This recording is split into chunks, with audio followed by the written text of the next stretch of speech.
call the meeting to order and ask our clerk to please call the roll. Trustee Martinez, Present. trustee Blair, Present. trustee Kagan, Present.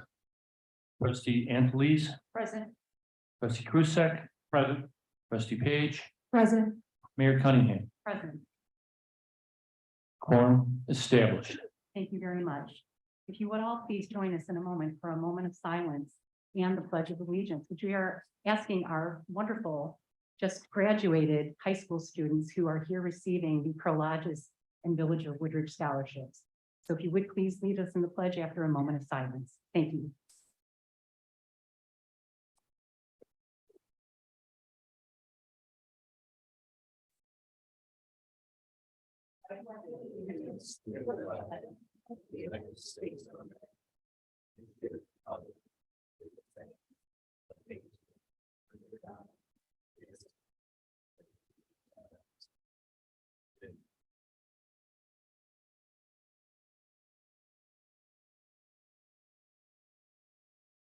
Welcome everyone here this evening, and we will start off this evening with special presentation and recognition. We are pleased to have several special recognitions this evening. And first of all, we have an introduction of our new colleague, Sean. And I just saw him here because I asked him to move from one spot to another, unfortunately, but I hope he's still here. Sean? Oh, there you are, Sean. Thank you for moving for me earlier. I'm sorry to have had to ask you, but we will have you come up with Chief Cunningham. Thank you, Mayor Board. I'm proud to introduce our newest member of the police department, Sean O'Connor. These are all Sean's relatives. You want to name them all? So glad you all had to show up. Sean started us back in April. He's our management analyst. It's a very, very important position for us. And I got to thank Maureen Albright from Human Resources and also Andy who helped us with, where is Andy? She's here somewhere. She helped us with all the interviews for this and Sean became out as the top candidate. So Sean grew up in the Berwyn area. He went to Morton West High School, but then 18 years ago, he moved to Woodridge. So he lives on the north side of Woodridge. His parents live here too. So it's always nice to have someone close to home. That was the big selling point for him to come to the police department, where our police department was. How long is your commute? Well, it's a lot longer now, but I mean, it's, you know, Because you got. because of the Jubilee, barricades? yeah, Yeah, for extra 4 blocks. It's about a 5-minute drive. There you go. So I don't expect him to be late anytime. So as far as college goes, Sean went to Morton College, got an associate's in liberal arts. He went on to Lewis University, got his bachelor's in criminal justice, and he continued on for his master's degree in public safety administration at Lewis. We took him away from LaGrange PD. He was a management analyst there, and he did a host of things. He was a jack of all trades there. He was the point, I don't even want to say this because someone's going to steal him from me, but point of contact for all IT related issues. He was the point of contact for all equipment purchases for patrol, body camera projects, in-car cameras. He was a project coordinator for records conversion to NIBRS, which is a huge project we're doing right now. He project manager for the village ordinance codification renew for LaGrange, right? Yeah, you did that. First one in 20 years. And also in charge of budget. And the weird thing about Sean, he likes doing the budget, which is great for us because when I get my command staff together, it's the last thing we want to do is math. So we love having him aboard on that. Prior to LaGrange, he worked at Western Springs Police Department as administrative service coordinator, which he did all the same things he did at LaGrange. Plus he was the FOIA officer. He handled all the scheduling for the whole department. He was the training coordinator and he was a liaison for numerous village committees. Prior to that job, he was in Western Springs as a telecommunicator. And then he was also an auxiliary officer there as well. So he's got a great background. Prior to all his work in law enforcement, he worked at General Nutrition Center. He was the manager there. Oh, geez. Yeah, I went You deep- go- you went yeah, I way went deep back. on this. So, but we're very happy to have him. So far, he's been great, unbelievable. You know, I ask him to do something and he comes back 10 minutes later and it's done. So I can't ask for anything better than that. So Sean, you want to say a few words? Not really, but no, as the chief said, I am a bit of a nerd. So when it comes to certain things, I do enjoy it. I do enjoy budgeting. I grew up in a law enforcement family. My uncle is a Cook County sheriff. My brother works for Westcom. He's director over there. Several other members are throughout the entire federal government. So it's kind of what I've always leaned towards to. And yes, I've lived, we moved 18 years ago this past Memorial Day into Woodridge. And since then, I've moved in to a different place. My aunt and uncle, my brothers, we all love it here. It's coming from Berwyn, it's a little bit different. But yes, I do enjoy it here. I'm very happy to be here. And I do enjoy the 4-minute drive to work. So I do appreciate all of you. I hope to get you to know you on a little better than a hi-bye kind of conversation. So Well, we all welcome you and thank you very much for joining our team and stepping right in and taking it and running with it, really, honestly. From everything I've heard, it's been amazing, and we appreciate that very much on behalf of the village board, but also every resident, every officer. We do thank you so much. And it is wonderful only to have a 4 or 5 minute, trek to work every day. So we appreciate that. But congratulations to the village of Woodridge on joining our team, and we welcome you and we wish you many, many years of success here in our community. thank you very much. I appreciate it.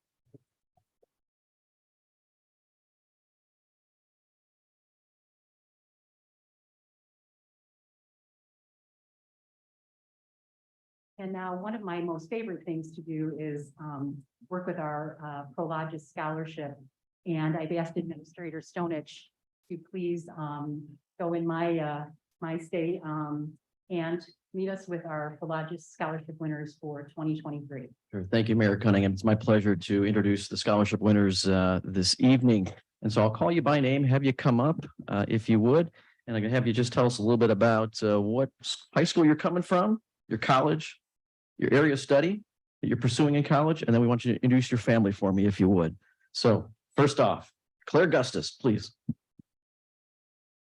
Claire, congratulations. All right.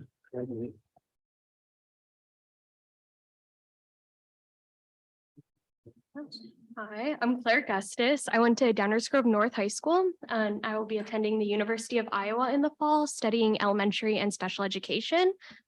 And then I brought my parents, Melissa and Stephen Gustus, with me tonight. Thank you. Thank you.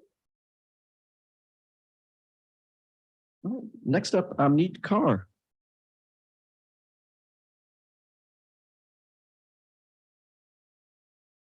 Hi, my name's Amneet Kaur and I went to Downers Grove North High School.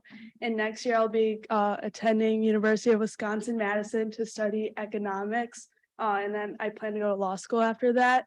And today I have my mom here and my grandma from India. She's visiting here for a month. And I thank you so much for this scholarship. Thank you.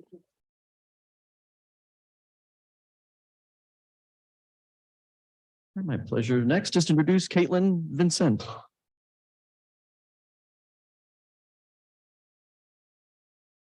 Hello, my name is Caitlin Vincent. I graduated from Downers Grove South High School, and next year I plan on attending Mizzou. I'm going to major in political science with a pre-law emphasis. And then I brought my sister and my dad with me today. Thank you.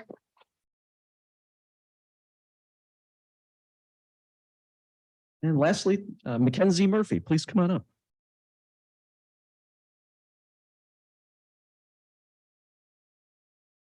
My name's Mackenzie Murphy. I went to Lamont High School and I'm studying business next year at the University of Iowa. Then I brought my mom and dad today.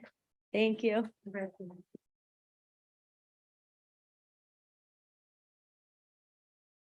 On behalf of the Village of Woodridge and Prologis, we are so excited and thank you all for being here. I'm sorry I'm a little under the weather, so I'm staying up here so I don't pass any germs, but we are so excited and honored to be able to recognize you this evening, and great jobs. Honestly, so impressed with all of your good works and service in the community and beyond. And we look forward, just know you'll have every one of us here rooting for you from home. So best to you and your futures and your families. Thank you very much.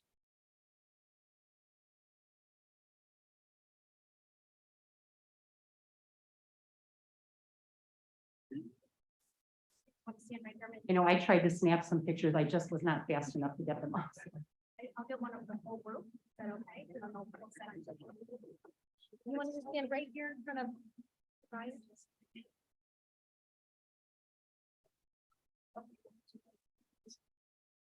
There in the background. Perfect.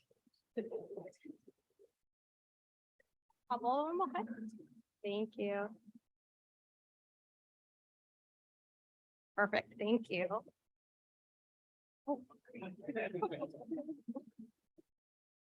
Definitely Woodridge proud. Again, congratulations.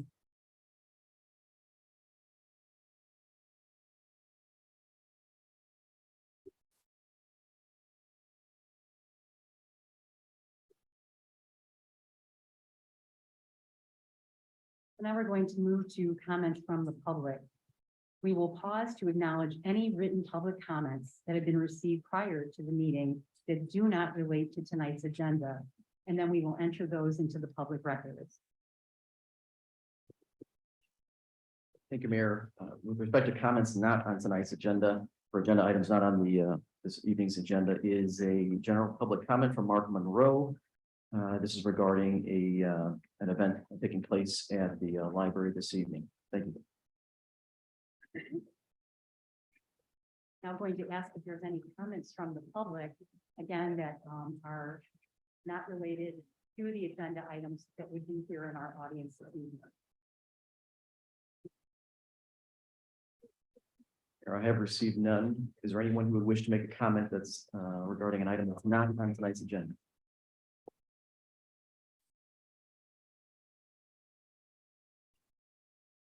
No one will go ahead and move on.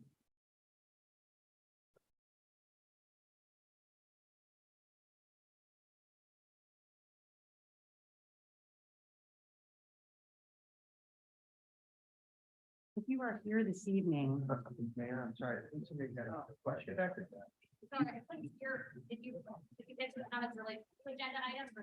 Other than the Lamont Road. Okay, so we know there's a few comments on that one, right? So we're gonna do all those at the same time. we'll go ahead and just read here a little bit, give some instruction this evening, so you'll know. Want to make sure everyone's prepared. So if you're here tonight to speak on the proposed Lamont Road Office Warehouse Development Agenda item, you will have your opportunity to take and make a public comment to the board in just a little while. I would kindly ask that you please hold your comments until we get to that particular part of tonight's agenda, and we do thank you. Aside from Lamont Road proposed development, are there any public comments? I'll repeat it. I'm going to invite anyone else that may be here for a different purpose or would like to make a comment that is related to tonight's agenda that is not Lamont Road, because we have specific time set aside for that. So it doesn't look like there is anyone, so thank you all very much. Okay, so now we will go ahead and close the public comment portion of this part of our agenda, and we will move to our omnibus agenda. Get your microphone. We can't hear you. please. Yeah, this is, I'm sorry. Very difficult to hear. Okay, well, I'll try to speak a little louder, but this is probably, I don't have a loud voice, so, but I may, in a moment, so let's see. So, I'm going to ask the board for a motion to approve items on our omnibus, A through E, and acceptance of F through P. A motion, please. So moved. Thank you, trustee Page. A second. Second. Thank you, trustee Martinez. Is there a request for any item to be considered separately this evening? Seeing none, I'm going to ask our administrator to please review our omnibus agenda for us. Thank you, Mayor Cunningham. Members of the board, good evening. Item A, resolution 2023-40, resolution authorizing the mayor and clerk to execute a certain agreement for construction materials testing services between the Village of Woodridge and Chicago Testing Laboratory, Inc. This is for the 2023 construction materials testing service program. Item B, resolution 2023-41, it's a resolution authorizing the mayor and clerk to accept a certain grant of an temporary easement for 2836 Jonquil Lane for the Crabtree Sanitary Interceptor Sewer Improvement Project. Item C, ordinance 2023-21 is an ordinance granting a minor amendment to planned unit development for 8645 Woodward Avenue. This is CVS Pharmacy. It's with respect to a new replacement pylon sign. Item D, resolution 2023-43 is a resolution authorizing the village administrator to enter into an agreement with an alternate retail energy supplier for non-franchise electricity supply for the Village of Woodridge for our water and sewer pumping facilities. Item E, resolution 2023-44, resolution awarding bid number 2023-07. It's the sanitary sewer televising and cleaning program. This contract award would be to Sewer Tech LLC out of Schaumburg for basins A and F. And item F is the accounts payable registers for May 12th and May 19th, 2023. Also the credit card registers for February 2023. Items G, P, previous board minutes. Thank you. Thank you very much, Administrator Stonich, and if our clerk could please call the roll. Trustee Blair. Aye. Trustee Kagan. Aye. Trustee Anthony's. Aye. Trustee Krusek. Aye. Trustee Page. Aye. Trustee Martinez. Aye. Motion passes. Thank you very much. Moving right along to the mayor's report, I do have a few items. The Woodridge Strong Tornado Moment of Silence. I'd like to invite everyone in our community to take a moment of silence on Tuesday, June 20th at 11 a.m. You can join us at Duffy's Pavilion to have a gathering as a community led by myself and Father Norbert of Saint Scholastica Church with an invocation to be held at 11:15. If you are unable to attend but would like to participate, please feel free to take your own moment of silence at 11:10 a.m. in honor of our community's strength and resilience from the 2021 tornado on June 20th.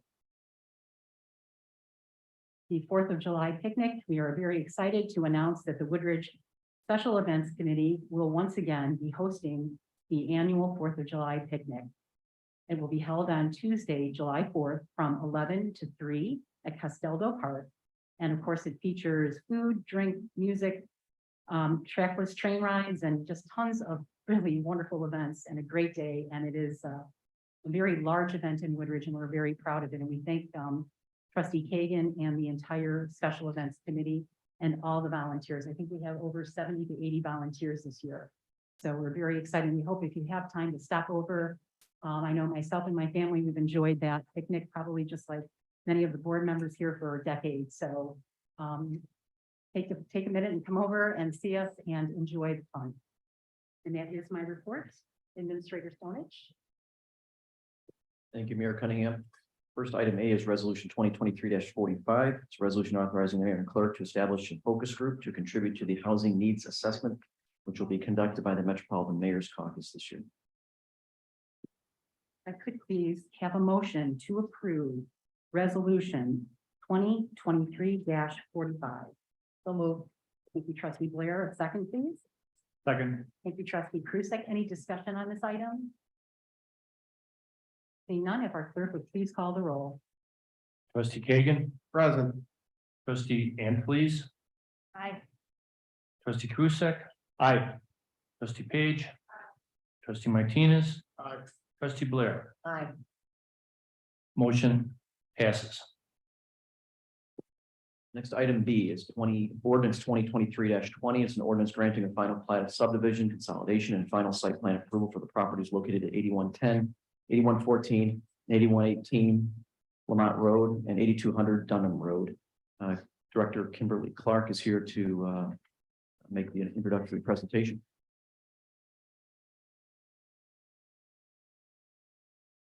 Nice music coming up to the board. What an introduction. Yeah. Well, Director Clark loves her walk-in music. Yeah. I would remind everyone, please to turn off your ringers and put your phones on silent if possible. Thank you. And also, there's more seats available up front. If people would like to get closer, we remove those reserved signs now that the scholarships are gone. Good evening, Mayor and Board. Thank you. As Village Administrator Al Stanich mentioned, we are here tonight for a final plan approval and final plat for the Ridgeway subdivision here located on Lamont Road. The subject property, as shown on the slide here, is on the west side of Lamont Road, north of 83rd Street, as outlined. The subject property consists of 4 parcels, 2 of which contain a single-family home. A portion of the subject property was annexed by the village in 1991 and the remainder in 1999. The properties have been zoned office, research, and light industrial since the time of annexation. The comprehensive plan for the community in 1985 designated the eastern portion of the corridor as office, commercial, and the western portion along Dunham Road as single family. Due to development pressures for land use changes in the corridor and the absence of a specific plan and program to guide land use in the area, the village at that time commissioned the Lamont Road Corridor Area Study Plan in 1990. This was then incorporated in the 1985 comprehensive plan and modified the designated land use for the entirety of the Lamont Road corridor to office, research, business park, with recommendations of consolidating redevelopment and having an internal access road to serve the office warehouse uses. Throughout the years, there have been other modifications to the comprehensive plan, such as 1995, 2007, 2015, all of which reaffirmed the proposed land use of office research.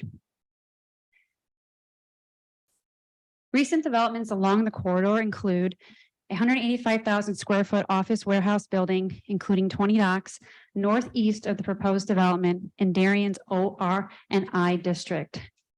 This building was completed in 2017 and currently contains tenants, including New Wave Volleyball, Tile on Top, which is a tile retailer, and Hollister, plastic manufacturer. The nearest dock door is about 234 feet from the townhomes to the south. For background on what uses are allowed, we've provided in the packet the Darien's ORI district, and Darien's use chart and zoning map can be found also in your packet. Immediately north of the proposed development in Woodridge is a 105,000 square foot office warehouse building at 8102 Lamont Road that was constructed in 2001. This space contains a total of 27 roll-up doors, of which the nearest is about 319 feet from residential district. You also see along the corridor, we have a Darien Industrial Park that is south of the townhome, I believe it's called Woodmere subdivision. And we also have our badminton club, which would be south of the proposed development.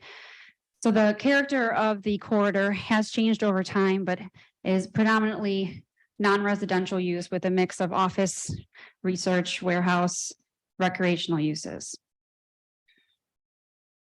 Recently, also not highlighted on here, the village board did approve and entitled a new veterinarian clinic, which would be at 7940 Lamont Road. This will be located just north of the 8102 Lamont Road building. In addition, we have the Cube Smart self-storage facility that was completed in 2015.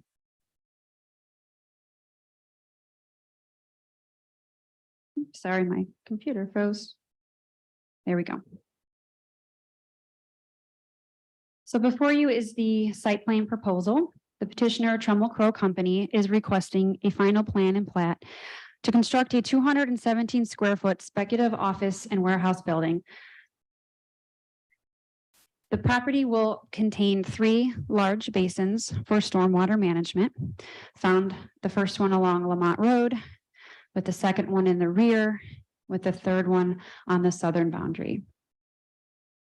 In addition, the developer will be providing dense berming and landscaping in order to help screen the adjacent properties from any view of the loading area, the parking stalls, and the building. Specifically, the berm on the west side where Basin 2 is will have at the top of the berm will be a 21-foot height with vegetation, and the southern berm will be as a height around 13 feet with also dense vegetation on it. The property will be providing about 277 parking stalls with up to 33 dock doors. They show 22 are anticipated to be constructed at the time the building is developed. If a tenant comes in, they have the option to plug in additional dock doors if needed. It's pretty consistent with speculative buildings to have options for other dock doors if needed. Just highlighting here is where all the customer employee parking would be located. The yellow is showing the dock doors where the truck deliveries would be. Again, the teal is the building with the blue basins. The green squares you see on the far right are the access points to the property, of which the north entrance will be limited to a right in and a right out. And the south entrance will be a full access point, which will align with the access point across the street. Lamont Road is controlled by DuPage County. Therefore, any proposed access points would be permitted through them. And they would also be providing input on any road improvements, which the developer has agreed to. On May 30th, the village received by Paul Wendt, the senior engineer tech. They've completed an initial review of the submittal of the engineering drawings for the subject property and provided a list of comments, all which are minor. The developer had provided responses to DUDOT in response to their submission. And in general, all the comments were minor in nature and they added little cost to the project. And the developer had no issues in addressing these in short order and getting a response back to DOT. The black is outlining where the peak of the berms will be to show you in relation how they are situated on the site. Here is a rendering of the speculative building that you'd see here. We've seen this throughout the area. It's pretty common where you highlight the corners of the building with more glass and the entrance into the proposed tenant space. They're breaking up the facade using different colors on the panels and using some windows throughout to bring light inside the building. Here's how the property is laid out. As I mentioned, it's 4 separate parcels, and then they would be consolidating it into one zoning lot.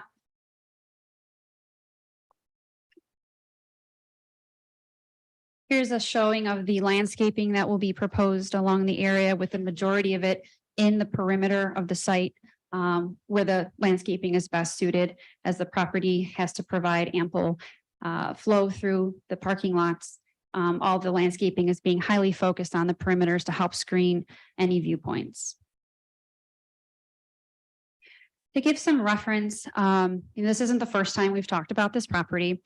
In 2020, there was a proposal. Some of you may have been here, and I wanted to highlight how this project is different. They have taken in consideration previous concerns and the previous development. And here you'll see that they have reduced the size of the building. They've decreased it by 13%, even though the zoning code would allow them to build up to 250,000 square feet. They've complied with the building height. They're maintaining the minimum front setback, maintaining the interior setbacks. They've also increased landscaping, and they've decreased their floor area ratio. And there was a decrease in number of dock doors. The previous development had up to 50 dock doors, where here they are installing 22, but have the ability to go up to 33. The prior project also provided for truck trailer parking, which was on the south side of the property. And that would lend itself to more of a manufacturing type of tenant that may be making pieces on site, and they have to slowly bring those pieces together. So having those trucks available in an area that they can, utilize them when they needed. That was the previous proposal. There will not be any truck trailer storage on this site. So any trucks that are coming here for a purpose, and or can park where the dock doors are. One thing we just would like to highlight, as it has been a point of conversation, is just how the property is situated in relation to the adjacent properties. Specifically, the dock areas is important because that is the area of activity that is of concern. And we want to make sure that they're properly being screened and particularly complying with our performance standards. The property to the west is a established subdivision, of which to the rear of their property line to the nearest loading dock door is 500 feet. And in between that area, you have a 66-foot right-of-way, unimproved, known as Dunham Road, that is currently vegetated and is not going to be touched by this development. So that area will be left alone, with the exception of this pavement that you can kind of see over here is a leftover from the house that will be torn down. We will be having that removed. We don't want to encourage any more cars to go back there. There would be no reason to. So the pavement will be removed. The area will be reseeded for grass, and then they'll keep the Dunham Road pavement there and improve it and provide a turnaround for our Public Works Department to effectively maintain that roadway and have a means to turn around without turning into a residence driveway. To the south, the dock door is to the south lot line 315 feet. And again, that will be buffered with a berm in the middle here, around 13 feet in height, with vegetation. This meeting at the Plan Commission was held on April 17th, and it was recommended approval of the site plan by a vote of 3-2. And then there was a denial of the plat of subdivision by a vote of 2-3. The The Plan Commission made a recommendation on the site plan with the condition that the petitioner be prohibited to allow truck traffic on the property between the hours of 9 p.m. and 7 a.m. There is an inconsistency in the Plan Commission recommendation. The most significant recommendation is the approval of the site plan with the restriction on overnight deliveries. The Plan Commission did not recommend the plat of consolidation, but that is inconsistent with its recommendation of approval of the plan. Approval of a plat of consolidation is an administrative task which would go forward if the site plan was approved, of which the site plan was approved by the Plan Commission. Since the Plan Commission, staff and the developer have been talking, and we've been discussing in length how we can help address some of the concerns. And with that, we've come to a new recommendation that is new in front of you today, and that is based on the ongoing discussions we've been having.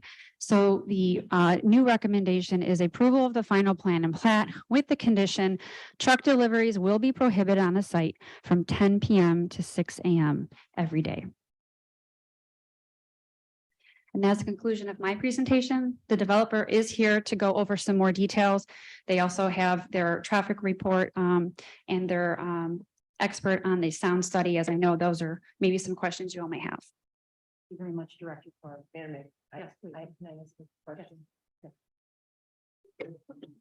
All that full access. Driveway. Mhm. How far is that from Lamont Road? So if the truck is traveling northbound on Lamont Road and is gonna turn in, make a left-hand turn into the full access From the intersection, from the intersection. I don't know if I know that off the top of my head, maybe a quarter mile. I'd have to look at the plans real quick. I don't know that off the top of my head. I know traffic study was done, or it was just. One of the things I came to mind was, is that going to cause congestion at the intersection if you've got a truck waiting to make a left turn? Well, it's a signalized intersection. I can let the KLOA speak to this. This has been reviewed by DUDOT. They've reviewed this. As far as I've seen, there have been no comments that this is triggering any improvements to the current intersection. What they are required to do is the southbound Lamont Road, they will be providing a decel lane so that vehicles and trucks can safely get into a designated turn lane so that the through traffic will not be slowed down. That is part of their requirement of DUDOT to make those improvements. So it's going to have its own turn lane, turn left into the. As you're going southbound on Lamont Road, you'll be able to have a decel lane. And I believe as you're going northbound on Lamont Road too, there'll be an ability to turn left. Similar to what you see on the east side of Lamont Road, the Darien project has a dedicated decel lane to turn right into their warehouse development. Okay, thank you. Sure. Thank you very much, Trustee Blair. Anyone else, please? Questions for Director Clark?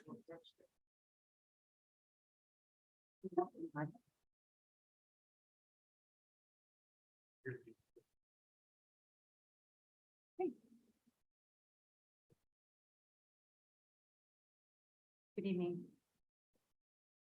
Good evening. Thank you for your time this evening. My name is Josh Schudelhoff, and I'm with Trammell Crow Company here in Chicago, and I lead our industrial development efforts in the Chicagoland area, as well as a broader swath here in the Midwest. Apologize for being not loud enough there.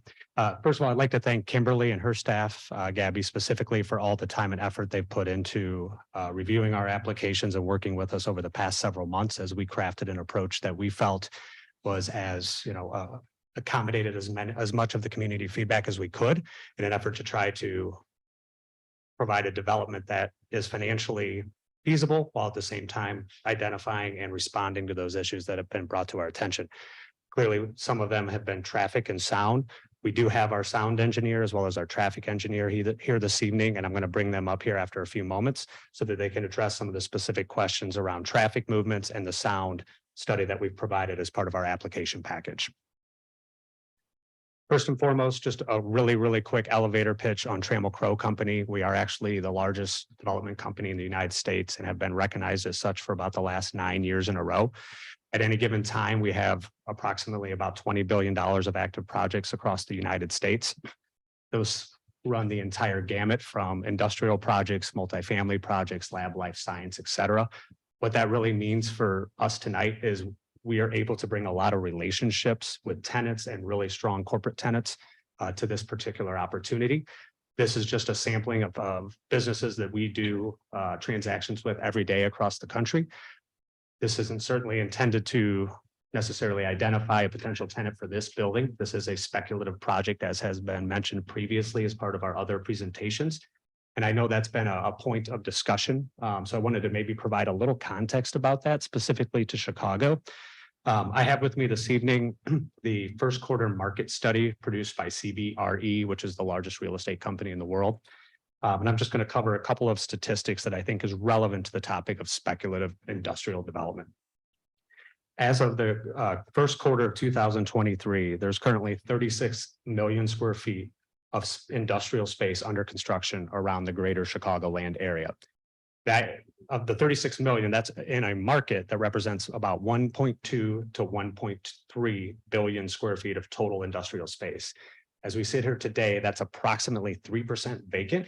And if you narrow down that data set to the west and far west suburbs, it's actually about 2.5% vacant. So it's an incredibly healthy market in terms of the demand drivers that would allow a project like this to be successful quickly and get tenants and rent paying tenants and tax implications into this facility. I'll also offer, of that 36 million, that represents 99 projects across the Chicagoland area. 89% of those by square footage are speculative in nature, and that they do not have a tenant when the developer proposes the project or breaks ground on the project even later in that process. So this is very typical across all of the Chicagoland area and frankly, across the United States. And it's really not surprising. In some ways, it's no different than how most people purchase their homes. They don't go out and start that process 2-3 years in advance and go through an approval with a municipality and then build that building. They go out and they search for available product in the marketplace. It's very akin to what we see, not only in the industrial product type, but as well as office, multifamily, et cetera. So this really allows us to create a product that we know has a deep bench of demand looking for it. And it allows that tenant then to have occupancy solutions that are much more near term and accessible than if they were to go through a pre-development approval with a board like this, and then ultimately get the building built. To reference back to my initial comment of working with the village, we actually had the initial presentation in this room almost 18 months ago. Since then, we've spent a significant amount of time advancing our engineering, working with the staff, working with DuPage County DOT to make sure that the project that was delivered here tonight for your consideration is fully compliant with all applicable codes and can move forward in an expeditious timeline subject to your approval this evening.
Some of the assumptions and some of the data outputs that are pertinent and relevant to you and the community behind us. Thank you very much. Hello, everybody. My name is Brendan May, and I'm a senior consultant with KLOA. I've been with the company for more than 8 years. I'm a licensed professional engineer in the state of Illinois. I have my certification of a professional traffic operations engineer. As a company, KLOA has been conducting traffic studies within the Chicagoland area for over 25 years, with numerous studies conducted within the village, some including multiple studies for in and around 7 bridges. We've helped the village with the relocation of the Public Works Department. And most recently, we've been retained by the village to assist with neighborhood concerns and issues as they get brought up. For this project, we prepared a industry standard traffic study, which evaluated the existing roadway network, conducting peak period traffic counts during the weekday morning peak period and weekday evening peak period, when traffic on Lamont Road is highest due to commuting traffic.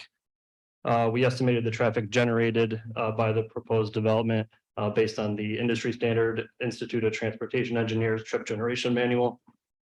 And we assigned that traffic to the roadway network based on the proposed access system. Overall, the findings of our study are summarized as follows.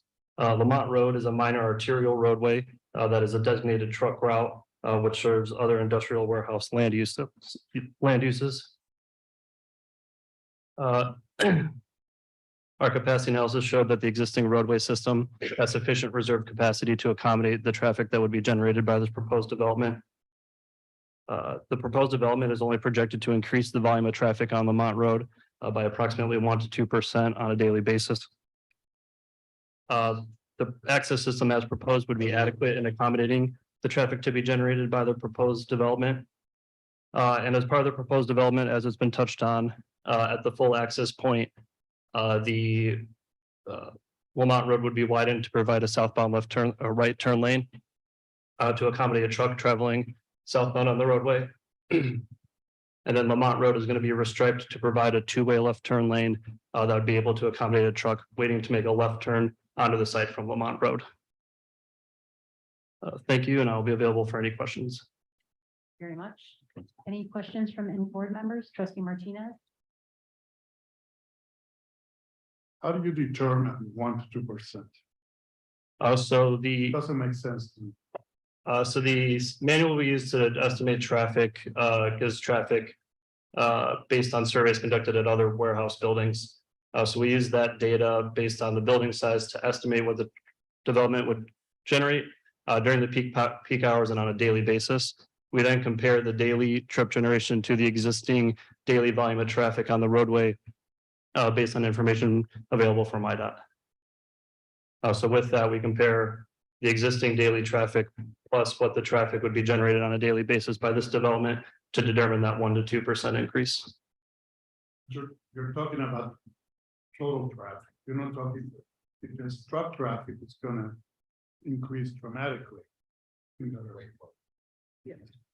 Well, as a Pointing at this, excuse me, folks, we're all here for a business reason.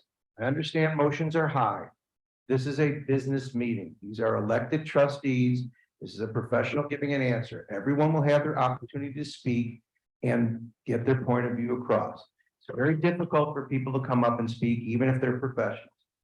Let's have some respect for each other. No clapping, please.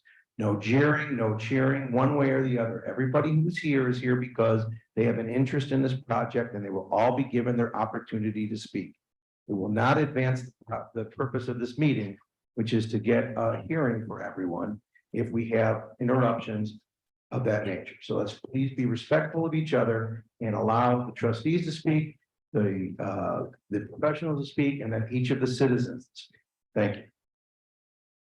To answer your question, yes, those values are based on total vehicles, which is inclusive of trucks. It is my understanding that this facility is anticipated to generate approximately 80 trucks on a daily basis, which with the hours that were discussed previously would be a result of approximately 5 trucks per hour on average. Whereas the daily traffic on Lamont Road, I believe is 18,900 total vehicles. So a much smaller number being added to the volume that's already on the roadway. Thank you, Trustee Martinez. Anyone else? Madam Mayor, Page? I want to confirm that you said a car, and I'm following up on trustee Blair's question. If the truck is traveling northbound, there will be a turn lane.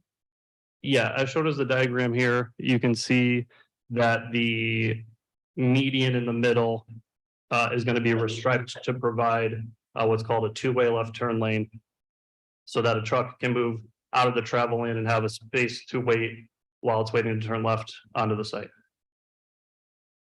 Probably a question for you. What's on the opposite side of the street? So feasibly, is it another warehouse where it could be 2 trucks trying to make a turn? If you were talking about the driveway that's offset to the south, I believe that's a church. So That would be what's on the east side of the street, because you said the driveway lines up with the other road. yeah, on the east side of the street, there was already an existing southbound left turn lane. And part of, in determining the best access for this site, we aligned our access drives so two trucks could be waiting simultaneously in opposite lanes, waiting to turn left, so they would not be conflicting. So a church is on the east side of the street. I was talking about to the south. I'm talking to the east. To the east is the Darien Corporate Park. So another warehouse park? Yes, Gary Collision is in there, A&R Diagnostic Services. Less semi truck. I've driven back there a few times and get some, but yeah. A lot of vehicles and there is some truck storage back there. Thank you. Anyone else, please? Thank you. We're now going to have our audiologist, Dr. Steve Thunder, go through the sound study that was submitted as part of the application. Welcome, sir. Actually, it's a correction. I'm filling in for my son, Steve, who did the study. He is currently on a Boy Scout camping trip, canoeing down the Wisconsin River. Lucky him, huh?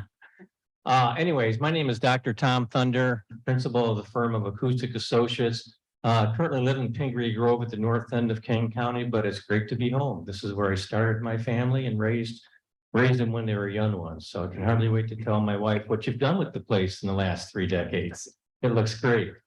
Anyways, we were asked to address the questions of sound.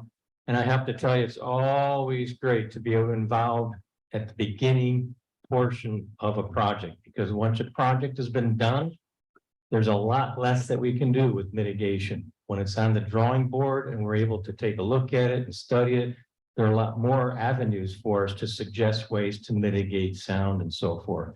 I'm going to turn to that slide right there. That's the major slide that we had, that Steve had in his report.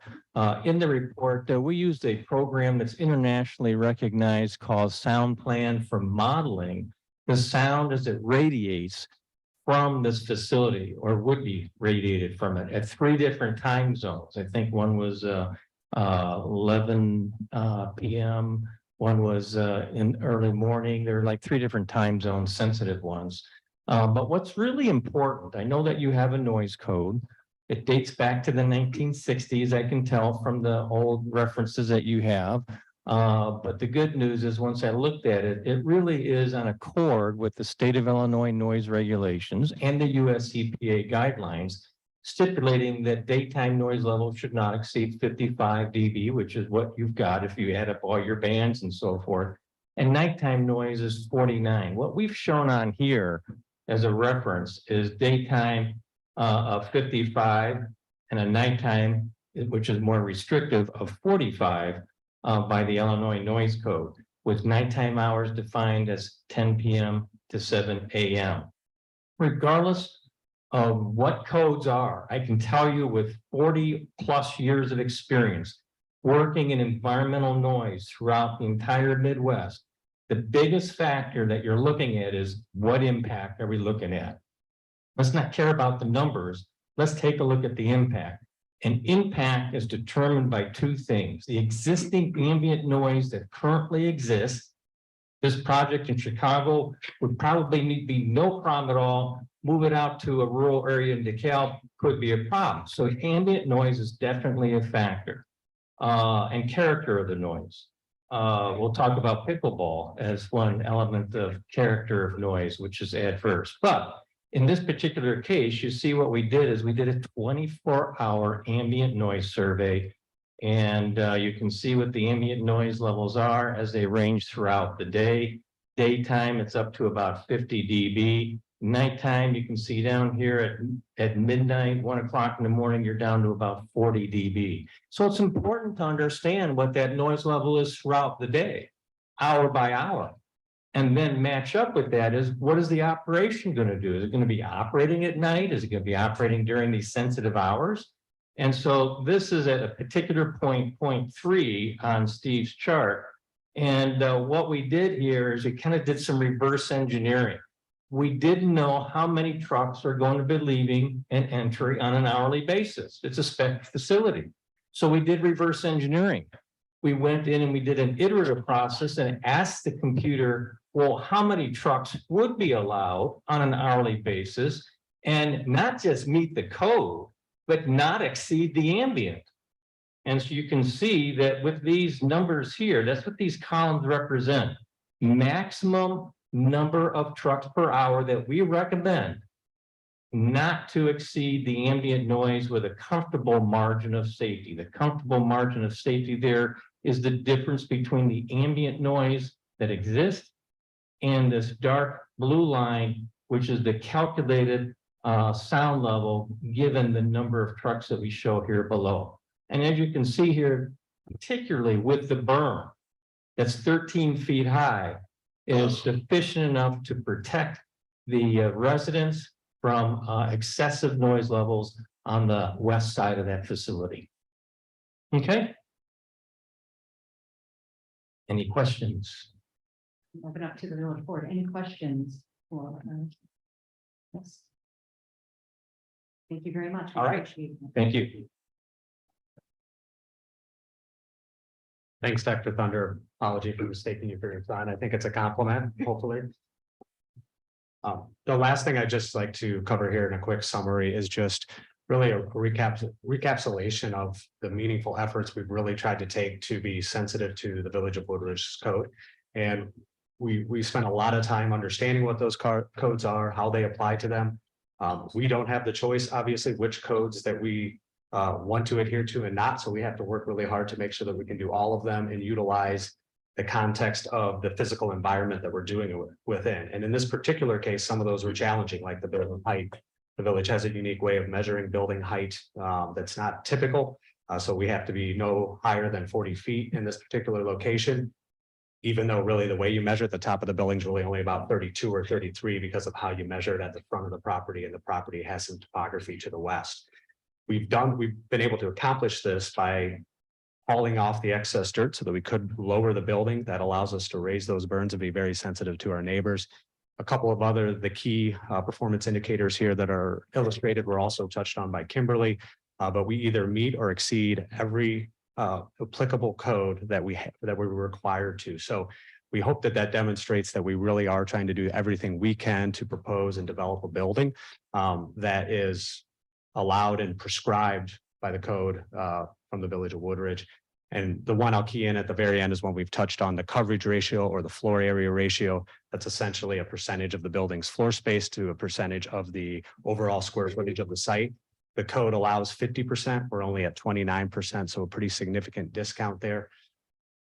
And just as a final touch on that particular topic, we actually went back and did some research with our leasing team and looked at other buildings that were developed in ORI districts in the Village of Woodridge.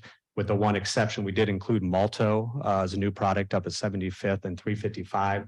That's technically M1 zoning, but it's adjacent to ORI. But given its prominence, we thought it was maybe a good one to include just because most folks in the village know about it. And as you can see, on average, on all these buildings since 2007, you have an average floor area ratio of 37% versus our proposed 29%. And you actually have a maximum of 50% in one of the facilities that was built a while back. So hopefully that demonstrates that we have tried to be as conscientious as we can regarding the codes that are applicable to our application. With that, I'll go ahead and end our presentation, and both myself and any of our team members are available for any questions that the village may have of us. Thank you very much. Thank you very much. We thank all of our presenters here this evening. Next, we will move to public comment, and I do want to just share a few guidelines that we would ask that we follow, and we do this at each of our meetings. So before we move to the public comment section, I would want to just remind everyone to please, we know that many of you have taken up time to be here this evening, and we do appreciate that very much. It's also important to the village board and myself that we do hear from you. And with the public opinion is always important. So we want to allow ample opportunity for you our public to comment this evening. So that we can maximize the number of individuals and neighbors able to speak this evening, I would ask that you please limit your statements to 3 minutes. And I know that that might be difficult, but when we have a large number of people, we want to be sure that we can hear from everyone. When there is approximately 30 seconds remaining as you're speaking, our village attorney, Attorney Pat, will ask that you please take the remaining time to conclude, your remarks. If you have not done so already, and you wish to comment to the village board this evening, you can complete, please, a public comment card. And you can then just hand it to one of our village team members here this evening, and they will make sure that our village administrator has them. Our village administrator will call each person that wishes to speak. And then we're going to ask you to please step up to the podium and clearly into the microphone to state your name and address for the public record. If you are here representing a large group, I would encourage you to appoint someone who could officially represent your group and ask them to speak on your group's behalf. If anyone does have a written statement or documents that you wish to present to the village board, please let one of our village team members know so they are able to assist you with that, and we will be sure to distribute them immediately here to the village board, as well as make them part of our public record. Once the last speaker has been called, we will then close the public comment portion of the meeting and turn it over to our village board for deliberation. For those who have emailed in or written in public comments in advance, copies of every correspondence have been provided to myself and the village board. Going to now ask Administrator Stonich, if you would please invite our first guest speaker. Thank you, Mayor Cunningham. First is Denise Jacobazi.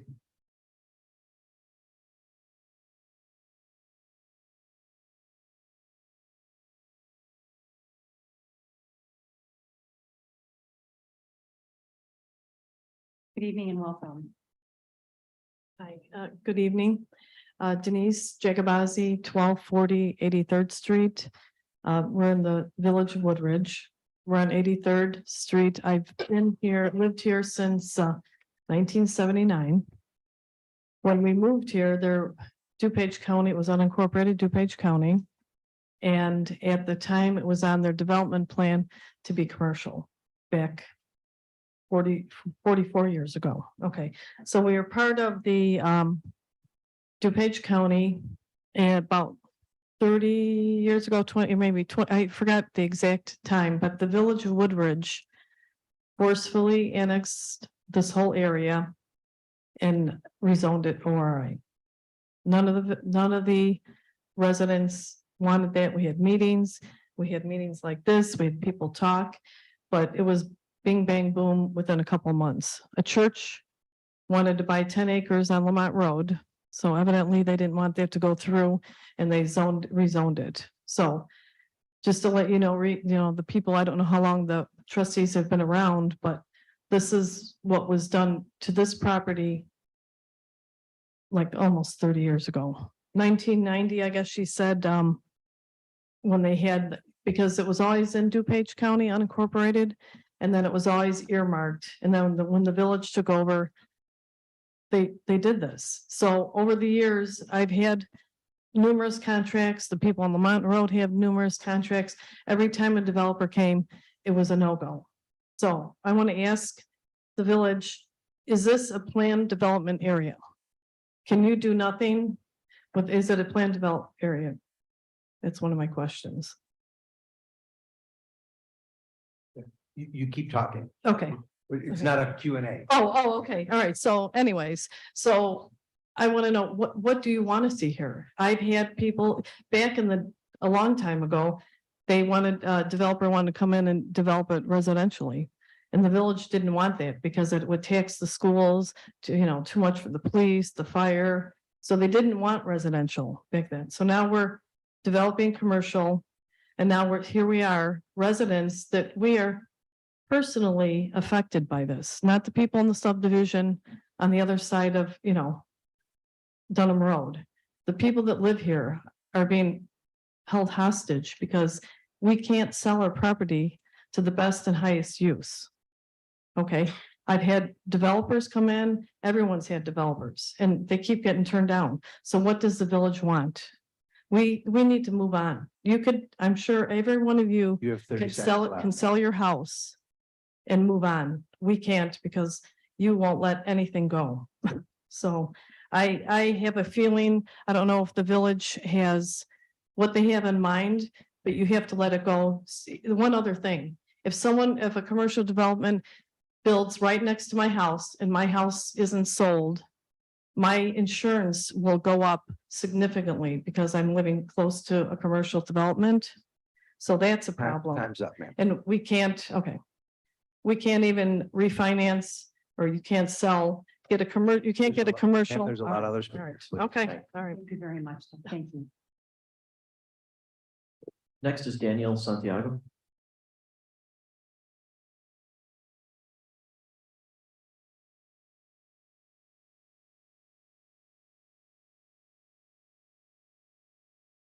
Evening.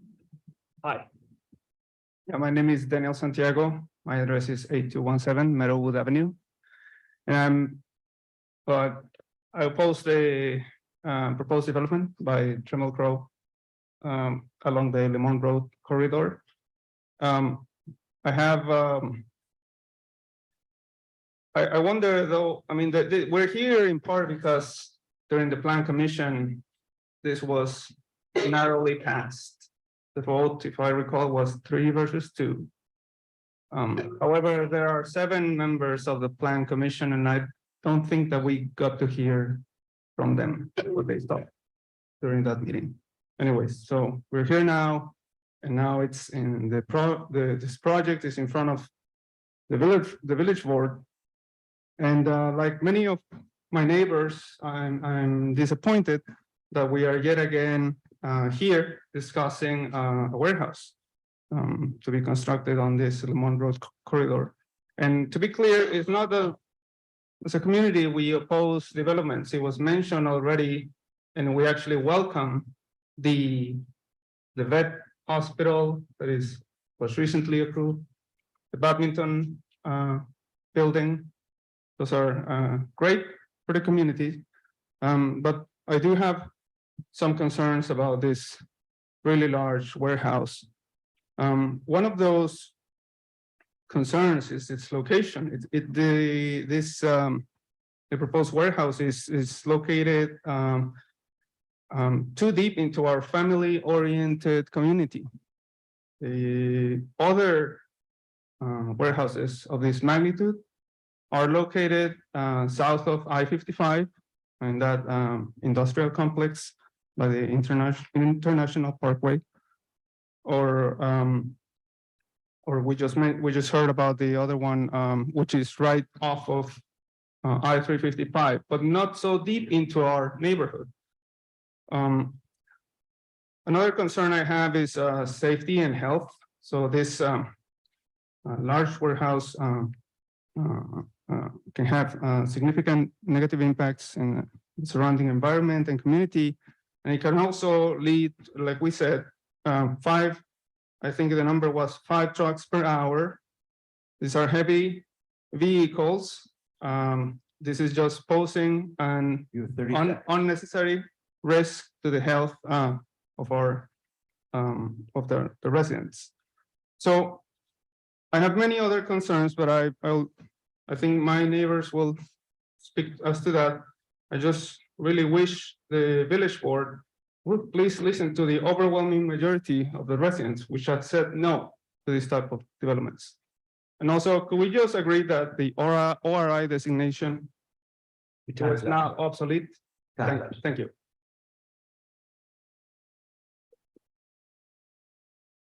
Next speaker, Corey Mofield.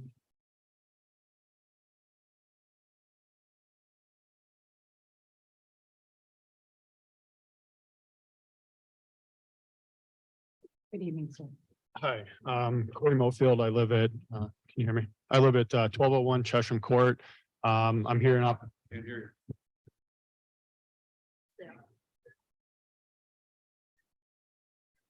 Hi, Corey Mofield. I live at 1201 Chesham Court. I oppose this development for the reasons stated, and I'm sure as are going to continue to be stated. I think a couple of points here that, just throwing some other things out there. The development to the east side, aside from just packing more truck traffic onto existing truck traffic, is kind of irrelevant in my view. What Darien chooses to do with their community is up to them, whereas we have control. That's why you have separate governments, separate communities, separate tax bases. So I think that some of those arguments really are somewhat irrelevant. I also just want to say, whatever the board chooses to do today, I think that it's been made clear that this is a business decision. Whereas the majority of the people sitting out here, this is far more than a business. This is our livelihoods. This is where we live. We're the people whose homes were annexed against their will have had to live with that. I feel for them. It's terrible. But if this goes forward, now you've got how many hundreds of people living right next door to this that are going to have to live with it. So, with that, I think that it's really unfortunate just that, through the last 30 years that nothing has been done to remediate this, and you have the community pitted against each other. It'd be a lot better if we had 100% unanimity up here, but unfortunately we don't, because no action has been taken to address this, despite the homeowners who have to deal with this, and those who are going to continue to have to deal with it. Thank you. Next speaker is Lauren Mofield.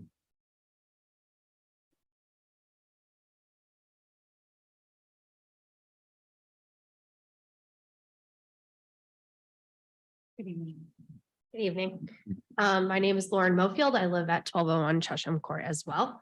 I would like to call out that Daniel's house actually backs up to where this development is going to be built, and our house is directly across the street.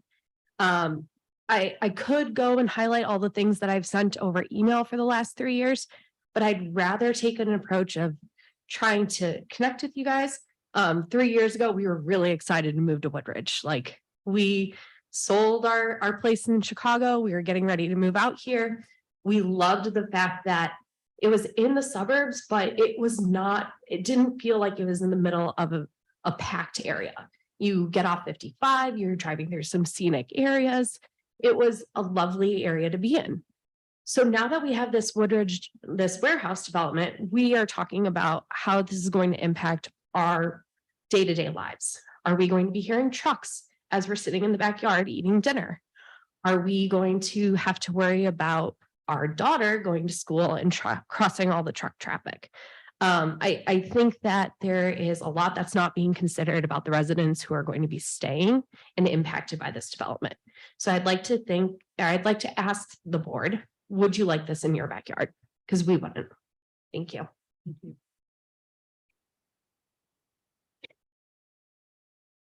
Next, Anjali Glowacz. My apologies for mispronouncing.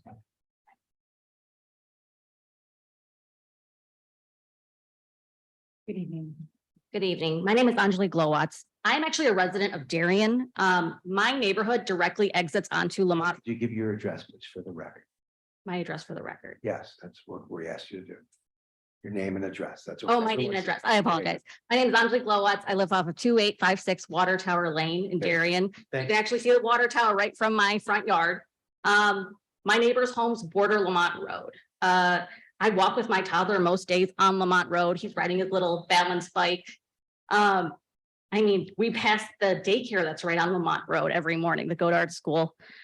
When my son is old enough, he is going to be crossing Lamont Road to get to his center Cass District 66 schools. When my husband and I saw the Lamont exit for I-55 being redone, we were a little confused. We didn't understand why there was a need for something that seems to be accommodating more traffic. And then I was really disappointed to find out that this project was being considered, this warehouse. I'm not here because of my interest in the project. I'm not here for a business decision.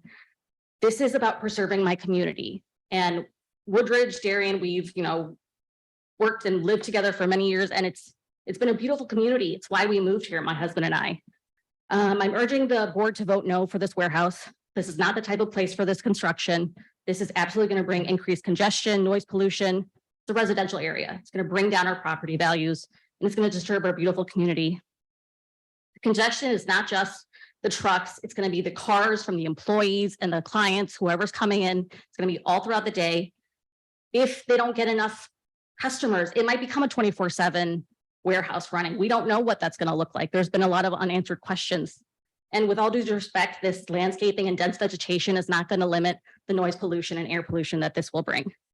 Please remember the people who make the community and not these buildings. The people who want this project to pass will not be impacted by the years of construction, permanent increase in traffic, and general decrease in the quality of this area. Board members, please vote no. Next, Pat Holman.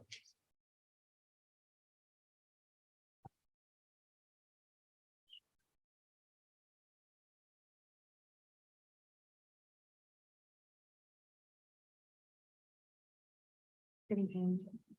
My name is, can y'all hear me? My name is Pat Holman. I live at 8426 Sandalwood Court in Darien. I am a neighbor to the south. Also, as way of profession, I'm a registered nurse, and when I was in clinical practice, I worked in oncology. I found an interesting article written by doctors, for doctors. This is not an article written for the workplace for OSHA. It's not an article written for use by lawyers or companies. It's not a paid article, doctors for doctors. And it is written to address community exposure for diesel fuel. It was published in the Journal of American Board of Family Medicine. So this is for your primary care doctors. And the first thing they do is they talk about where this exposure is clinically significant. And they talk about parking garages and fire stations and roads and highways and truck stops and distribution points, which is what we're talking about, a distribution point. They talk about the cardiac effects of cardiovascular disease and death, ischemic heart disease, myocardial infarction, induced arrhythmias, sudden cardiac death, heart variability, ventricular arrhythmia, a significant increase in left ventricular systolic pressure. So the first number of hypertension goes way up. Irreversible myocardial damage. So we're talking about fatal diseases. As far as the lungs go, asthma, emphysema, conjunctivitis, rhinosinusitis, pharyngitis, laryngitis, bacterial and viral bronchitis, and pneumonia. Lung tissue destruction. We can't live without our lungs. Hypertension, I already mentioned before. There's problems with regulation of vascular tone and endogenous fibrolysis, which is blood clots. So blood clots to your lungs, blood clots to your brain. Neurotoxicity, Parkinson's disease, brain inflammation, Alzheimer's. Perinatal health and infertility. We're talking low birth weight in infants. We're talking premature births, congenital abnormalities, birth defects. You have 30 seconds. I'll just go to the last page then. In conclusion, the diesel exhaust will cause a rise in diseases in the Lamont Road community. Diseases like strokes, cancer, dementia, Parkinson's, heart disease, lung disease, impotence, infertility, miscarriage, and infant death. If you are okay with causing an uptick in these diseases, I don't know what else to say. Well, you could change. Time's up.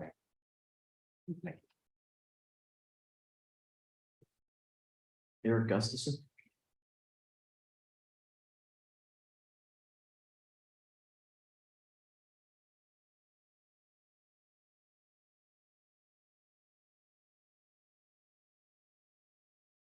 Good evening. Good evening. Yeah, this is Eric Gustafson, 7556 Wakefield Drive in Darien. I am an alderman for the city of Darien, and my ward is the closest Darien ward to this development. I want to make it perfectly clear, though, that I'm here not on a formal basis with the city, but I'm here on a personal note. the city of Darien has not taken a formal stance on the development itself. So I'm here on a personal basis. I am aware of the various safety concerns provided and will be provided tonight by the Darien School District 66. And I agree with their concerns regarding the safety aspect of the development. It would definitely is going to pose a threat to the school children trying to get to and from school with the number of additional trucks being generated. In addition, the Woodmere subdivision, you'll hear a lot from those individuals tonight that live directly across the street, also have major issues and stuff. And I'm also very concerned with them with the number of trucks, and it's very difficult even now to get in and out of that development. As a city official, I fully understand the challenges of developing certain areas. This development, no matter what the traffic and noise studies say, will have a negative impact on the area. When I have these votes in Darien, and I try to put myself, okay, if I was a resident very close by, would I be happy with this development? And if any of you put yourself in that position, I guarantee you, you wouldn't be happy about it. It's not the best use for this particular property. Now, I am also going to clarify that I was not an alderman when the city of Darien put their development on the east side. Okay, frankly, if I was in office at that point in time, I would have opposed it, because now Darien and the residents around there got extremely lucky that a volleyball club and tile shop moved into a major portion of that development. Now, there's still some space available. Hopefully they'll get something similar to that, so you don't get the truck traffic, but that could change, down the road and stuff. Now you've got one on the opposite side of the street. You're going to have multiple trucks trying to get the same space. So I'm from a safety standpoint of the kids trying to get to and from school, the residents trying to get out of their developments, I definitely am opposed to this development. Thank you. Just Michael Coglins.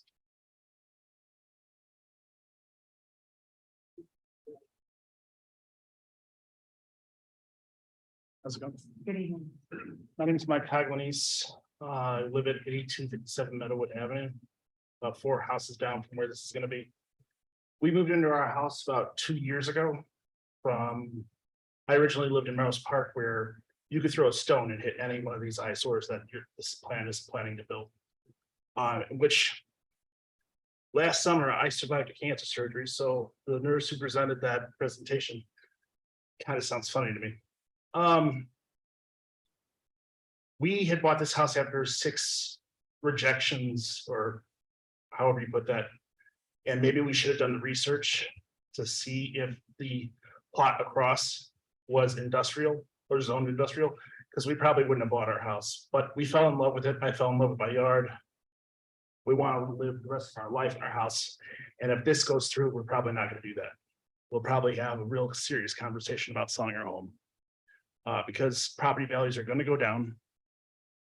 And the rest of the block will probably move as well. And I don't want to be near something I grew up and knew is just an eyesore. I wanted to grow up in my home, my comfort place. I work in something that looks like this. I don't want to come home to that. And I could just say, hopefully, that if the process does take long enough where I have problems selling my home, I hope that I'm able to campaign and vote against everyone that votes for this, including you, Mayor. Have a good night.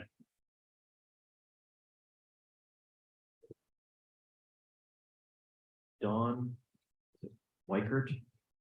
Pardon me if I've mispronounced it.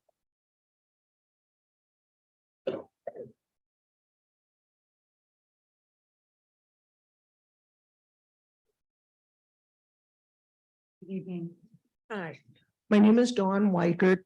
I live at 1916 Wellington Road. In fact, I live right off of Woodward, so this doesn't really affect me. But I've lived here 30 some years, and this is the only thing that has riled me up about this village. The lighting will be an eyesore for everybody that lives around it. ideally, when the audiologist was talking about the mean of the level of the sound, well, that's the best, an ideal situation. If they open up more docks, there'll be more trucks, more congestion on Lamont Road. And then the timing of what did you say, 10 to 6? Well, if somebody comes in at 9:45, they're going to be hanging around. Then the trucks are going to be making noise. This is going to go on for about 45 minutes to an hour. Then the workers, all these shifts, they're going to be in and out and in and out. This is not going to end at 10. It's not going to start at 6 because they're going to all be lining up to open up at 6 to get on the move. So I don't see that 10 to 6 is going to work at all. The traffic, because if you open up more docks, are going to have more trucks. The lighting is going to be all over the place. The noise level, it's just too much. I've lived here 36 years and nothing has riled me up as much as this has. The people around here want a nice hometown community feeling. This is like living in the city. We have Industrial Drive that this could easily have been fitted in over there, or even south of where I think it's where the old movie theater is on Woodward. They got plenty of property down there. I don't want to see this traffic. It's already a nightmare when hearing 55 when the wind is coming from the south or from the west, I hear Woodward. That's my problem because I moved when it was there. But now to hear from the east side, I'm going to be hearing trucks, diesel noises. They're going to have the exhaust fumes, and the nurse that was speaking about all the conditions that can happen. That's true. I worked in a hospital myself for over 20 years. That is true. So I think you guys have to reevaluate this. We want to live in our community. We don't want to live in an area like Melrose Park, Berwyn area, Midway area. We want to live here. It's quiet. We're a small community and that's what we want. Thank you.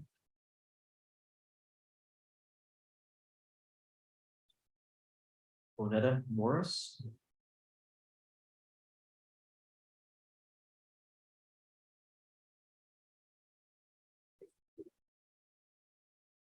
Good evening. Good evening. My name's Benita Morris. I live in the Woodmere Complex at 8003 Windsor Drive. I've lived there since it's been built. And when the warehouse to the north came in, I can tell you everyone in our subdivision was opposed. Nobody wanted it. And I have a feeling, again, everyone is opposed. This has no place in a residential area. We've got too many people. The roads are going to be destroyed with all the heavy traffic. The roads are going to be a mess. One pothole after another. And it just doesn't fit the area. So, yeah, I'm very much opposed. And I hope that you'll agree. Because this, like the woman previously said, we're losing our hometown feel.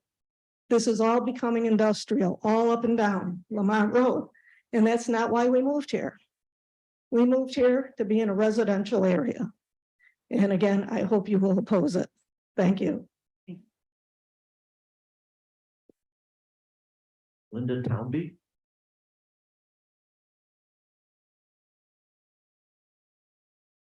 Hello. Good evening. Linda Townley, 2702 Woodmere Drive in Darien. So I'm just gonna reiterate some of the things that other people said. First of all, I just like to say that any one of you that were in our position would be sitting out there just like we are trying to oppose this. I'm really concerned about all these trucks going up and down Lamont Road.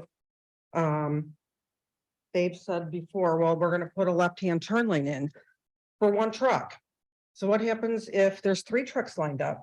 Then, and I'm worried about the possibility of more accidents, more children being hurt, or who knows what's going to happen there. I'm also worried about the environmental impact on our community. I personally have asthma. I've had it for many years, and I'm not gonna be able to open my windows anymore. I mean, right now with the ozone from the wildfires up in Canada, I can't open my windows. So I'm concerned about that. I'm concerned about the noise, and I think that the biggest thing I'm taking from listening to these people that want to build there, they're not looking at the big picture. They're looking at it from a money standpoint, and I understand that. But why not move them down into the industrial area that everybody's been talking about on 103rd Street and Woodward? There's many empty buildings that are down there that are not being used. Why not use those? Why put a huge 217,000 square foot building in our community? It's just gonna cause a lot of issues and not, they're gonna cover it up with all the vegetation. That's not what, we're not looking at the vegetation, we're looking at the noise, the light, how our traffic can be affected and our community. So that's all I really have to say, and thank you for your time. Carissa Hunter.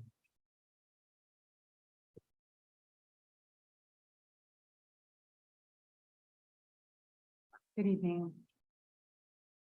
My name is Carissa Hunter and I live at 7402 Willow Avenue in Woodridge.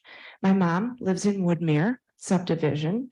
And I'd also like to mention that I'm the executive director for the Willowbrook Burridge Chamber of Commerce.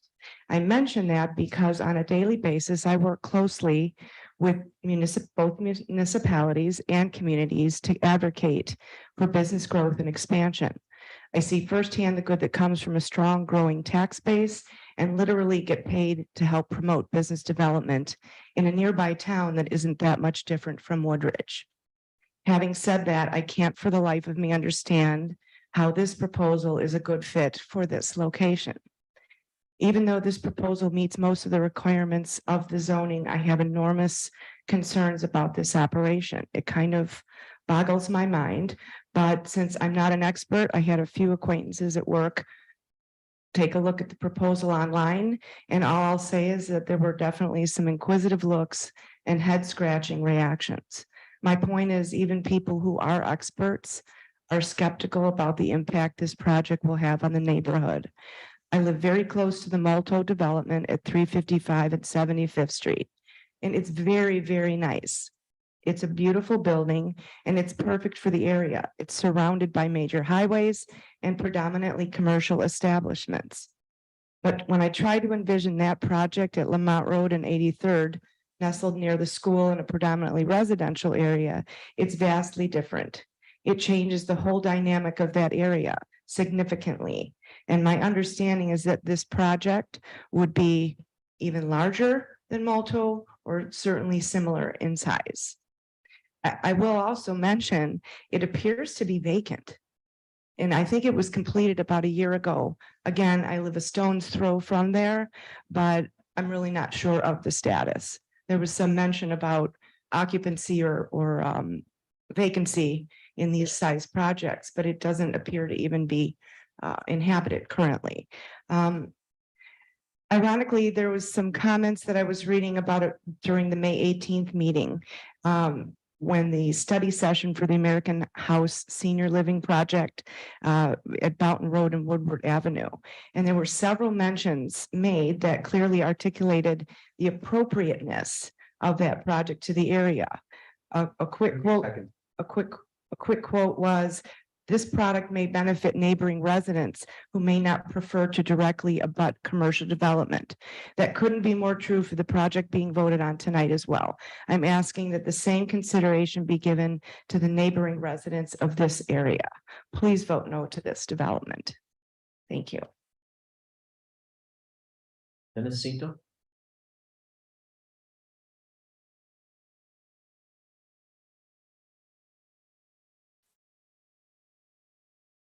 Good evening. Good evening. My name is Dennis Cinto. I reside at 1214 Meadowwood, in Woodridge, Illinois. I'd like to take special, I only have 3 minutes, so I have a lot of things to address. I'll just address the traffic issues in addition to our community. The traffic study that was provided by KLOA is a little bit suspect. So I went back to the CA Ventures, the previous traffic study. And in that study, they had over 60,000 vehicles passing through and from Lamont Road. And off the top of my head, I look at the three particular schools that we have in our surrounding area that cross through the Lamont area, as well as 87th Street. And the bus traffic that goes through there, in addition to the traffic that goes there, provides a huge safety concern. Some of the studies that Tramwell Crowe provided are a little suspect with regards to the sugarcoating some of it. The noise study, the traffic study. The traffic study was performed 2 weeks prior to Christmas, and then shortly after COVID. So you really have to take that with a grain of salt. So I would strongly suggest going back to the CA Ventures traffic study that KLOA provided. And that will show you 60,000 vehicles passing up and down Lamont Avenue. And I'm sure since that time that study was done, I'm sure the traffic has increased even more. But I ask you to please take into consideration, listen to our neighbors, listen to the folks in the surrounding area with regards to opposing this. And I ask the board to please vote no on this, and be patient. Something will come, but not this development. This is the wrong development for the wrong area. Thank you. Jenny Smith.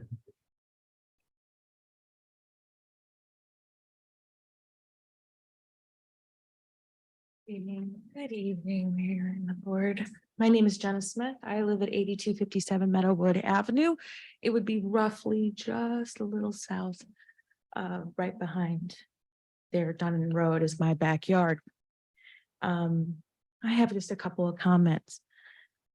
I understand that we were showing a map of the corridor and how we have all of these other warehouses, but I wasn't here then, so I'm here now to say that's great that they're there, but that doesn't do, as we commented before, that's not appropriate for where we are at right now. You have over 25 years of people coming here saying no, and we've continued to say no because there's a reason. The reason is that you have a residential area with children, you have one-way road on 83rd. That's going to be stopped with trucks coming the other way. Are we going to expand 83rd to fit with all the trucks that are coming opposite? What if they get lost? What if we have kids that I have to cross the street? The issue is the truth is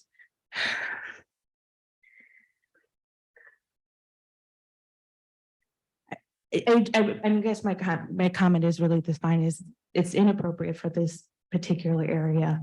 I have one other thought process is I know our noise scientist stated that this blue line is going to stay within the ambient noise of the area, but I find that very strange because if you applaud, one clap adds to another clap, it only gets louder. So I'm confused how it's going to be swallowed up when in fact it will only add to the noise. And finally, one other comment. I noticed here, Mayor, that you have a report that's going out to get an assessment for additional housing in our area, but it seems strange to add a plan for warehousing when you are also going to assess whether the needs of housing for Woodridge, where this would be a perfect place for housing and the needs of Woodridge. I think it contradicts itself. A warehouse here when we have a facility in a variety of other areas where a warehouse exists and not have housing where there is already housing. So those are my only comments. Thank you very much. Next is Superintendent Andrew Wise from the Centercast School District.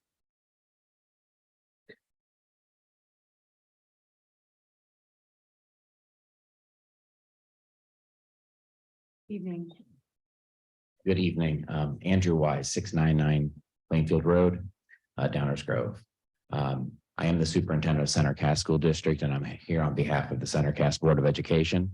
I'm joined in attendance by Board Member Ryan Lidke. First and foremost, thank you for being public servant. The board and I have a great deal of respect for anyone that serves in a public capacity.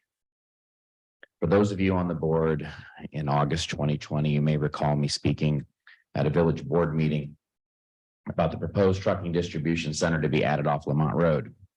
Student safety is of the utmost importance to the District 66 Board of Education, inside our schools as well as outside our schools.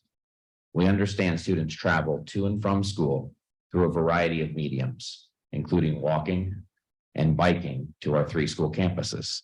Thus, the Center Cass School Board of Education is opposed to any development that would possibly add more large trucks and more semi-traffic to roads that our students cross, be it foot, bike, skateboard, car, or school bus.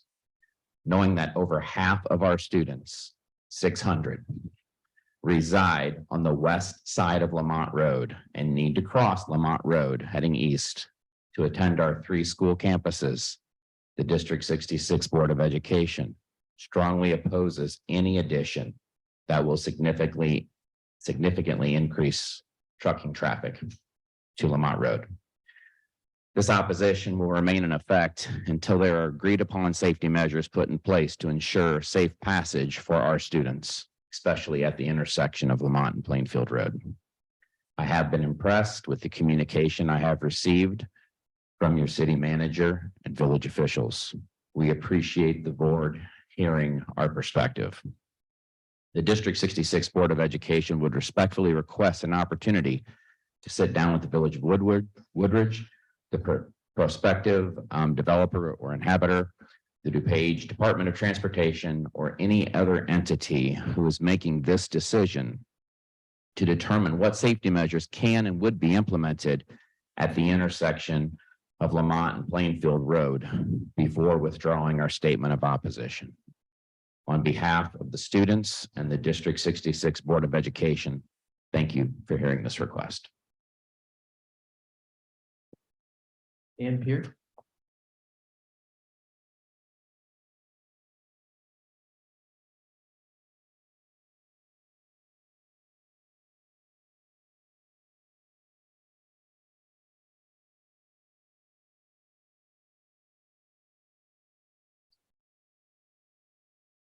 Good evening.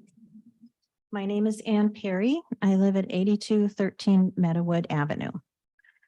In 2020, the Village of Woodridge stated that their vision of Lamont Road was to build warehouses in all the empty land spaces. Since then, you've approved a veterinary clinic in one of those spots. We applaud that. It's a known tenant with a minimal impact on surrounding areas. It's not a warehouse. If you could revise your vision for that plot of land, you should be able to do that in this case also. This project violates several aspects of the Woodridge Comprehensive Plan. It violates at least 4 of the Woodridge zoning performance standards, which have been sent to you. We would like to also know if DuPage County has issued permits to the developer for traffic and stormwater yet. Although the nuisance ordinance states that no shipping and receiving within 300 feet of a residence, there is a residence just 15 feet from the dock doors. He is also 184 feet from the truck turnaround. Residents to the west are 277 feet from the truck turnaround. It might not be shipping and receiving, but they are well within 300 feet of trucks, backup beeps, and a parking lot. This is showing disregard for the residents.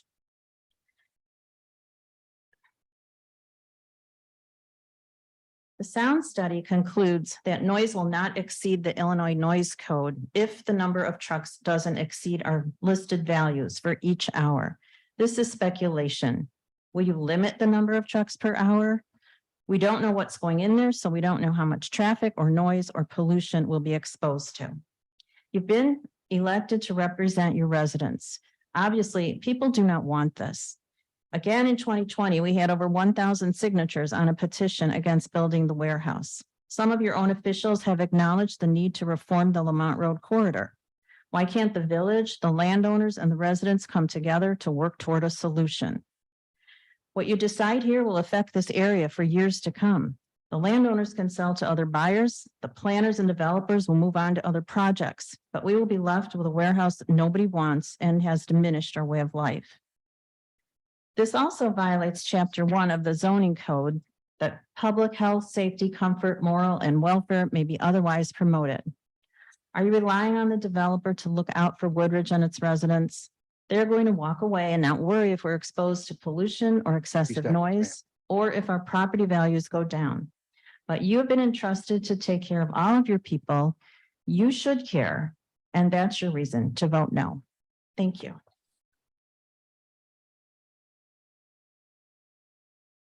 Anthony Bonacani.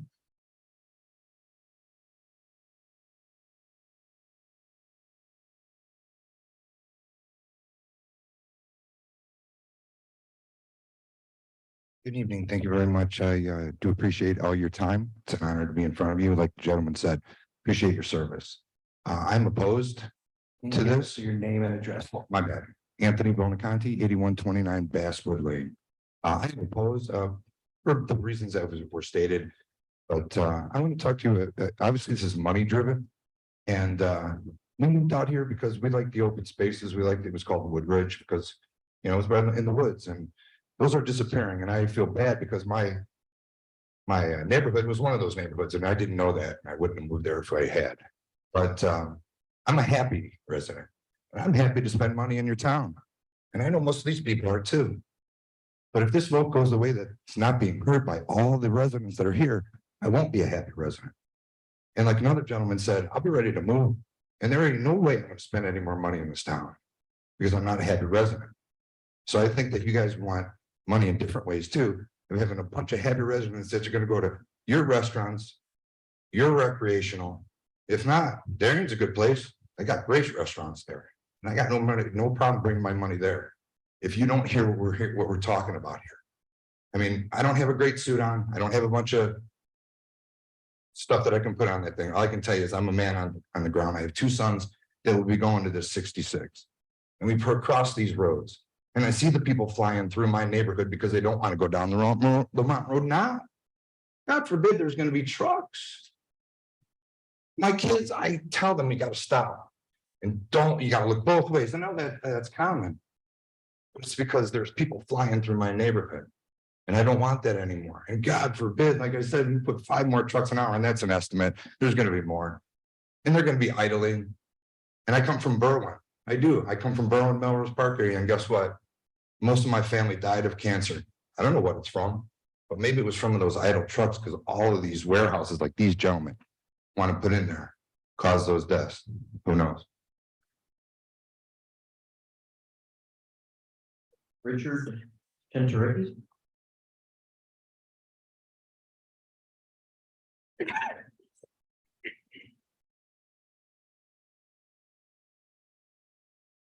Good evening. My name is Rich Chenericki. I live at 1230 Meadowwood Avenue, Woodridge. Got some issues over here I'm going to raise, and I'm not expecting the questions to be answered because I got a lot over here.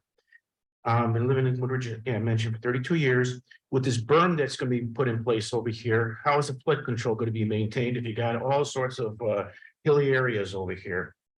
It was mentioned that no truck traffic. I've seen it on there 9 to 7. Now it's changed to 10 to 6. Question on that one. Will trucks be running at night? Just because there's no truck traffic, those trucks have to be actively running because of the diesel fuel. So are they going to be running at night? You said no truck traffic, but will they be running at nighttime? And especially in the wintertime, and also for air conditioning during the summertime. The right turn lanes are going to be wide enough space for some of the trucks to get in. I'm sure they probably took care of that, but we'll see. The truck traffic for the warehouses on Lamont Road. So basically, I don't know how to come in with their studies over here with truck traffic on Lamont Road over here. Most warehouses are industrialized areas. How's the turning lane going to be for a left turn, for left lane built on Lamont Road? Is Lamont Road going to be widened? We got a lot of jet traffic right now. 3 o'clock in the morning time last night, got jet traffic flying overhead.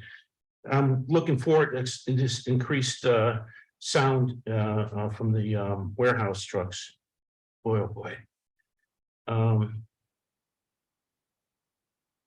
I'm sure these warehouse commentators over here are being paid to support the warehouse. So that's my comment on that one over there. They'll tell you what they want you to hear.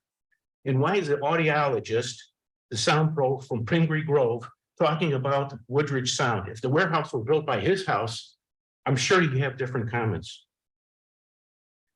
And how are real estate values going to increase? There was a mention that somehow they're going to be increasing with this. That's ludicrous. And pollution, noise, and air, that's just It's gonna be increasing. We already know. Please vote no on this over here. I love Woodridge. I love the community. And I'm sad to see that this, if you guys vote yes on this over here, I'm very sad to hear that if that happens. That's all I gotta say. Next is Phil DeBerg.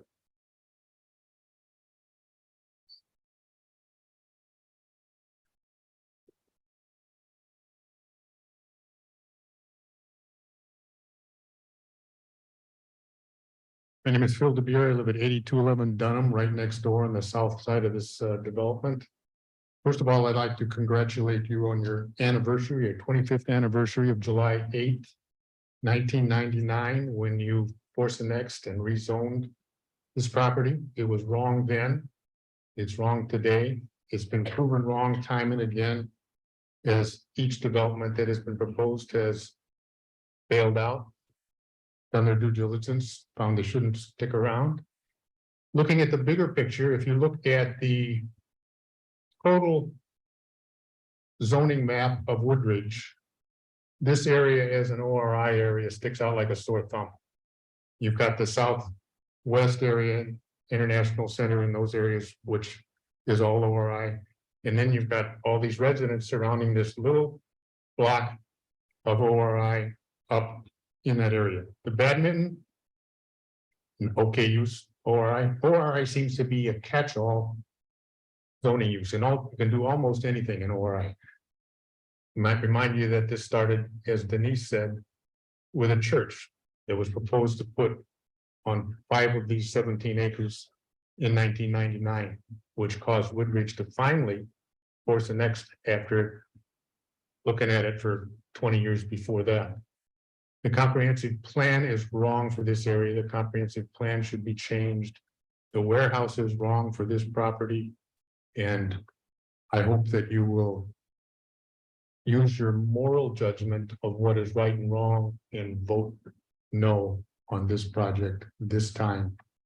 And fix the plan, do it right, get back and try to remediate what is probably the most unpopular mistake made in the history of Woodridge, as far as I can tell, in terms of opposition that repeatedly comes up for these kinds of projects. Please vote no. Thanks. Steve Weicker.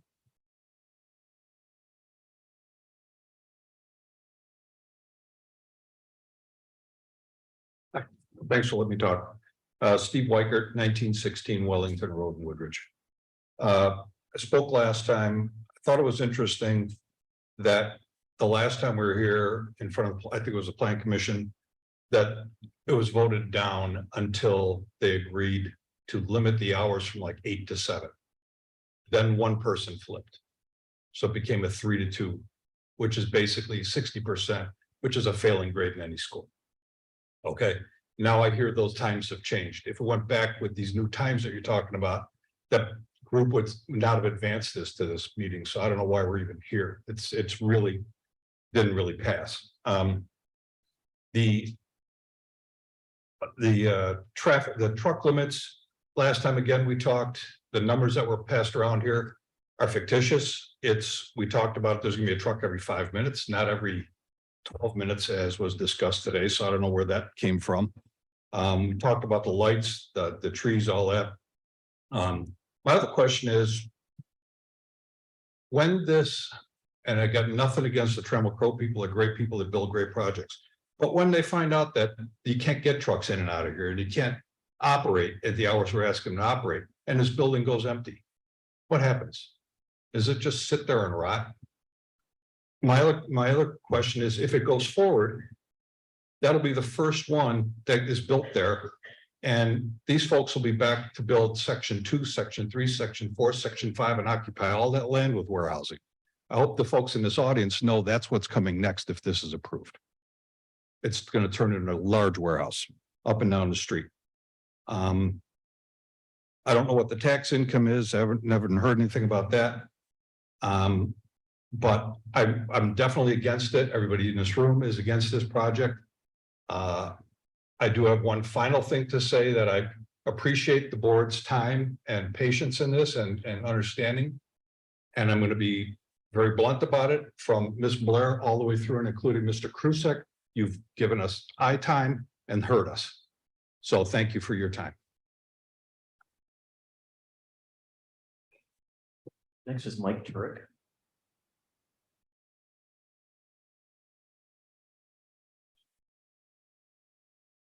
Hi, good evening. My name is Mike Turek, 8253 Meadowwood Avenue. Been a resident for 26 years before I had all this gray hair. Speaking in opposition tonight of the proposed Lamont Road building with the truck docks.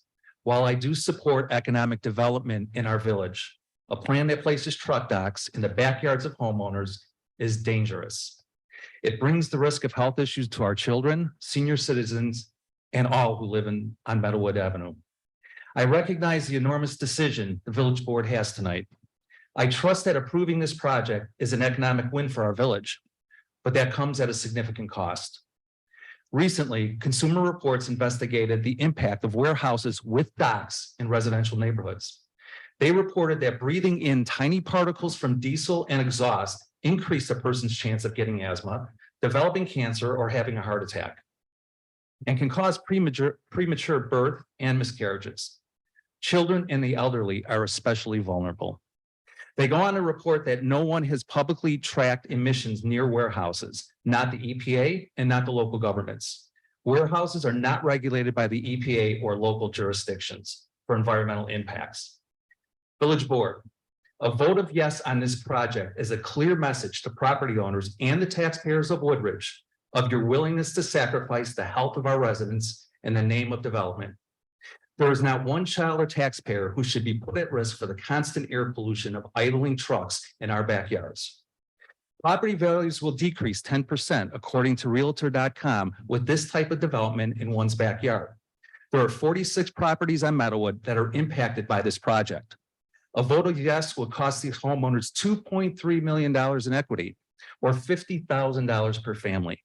None of us here is willing to write a check to the village of Woodridge for $50,000 in the name of economic development. We need to strike a balance between our community and its development.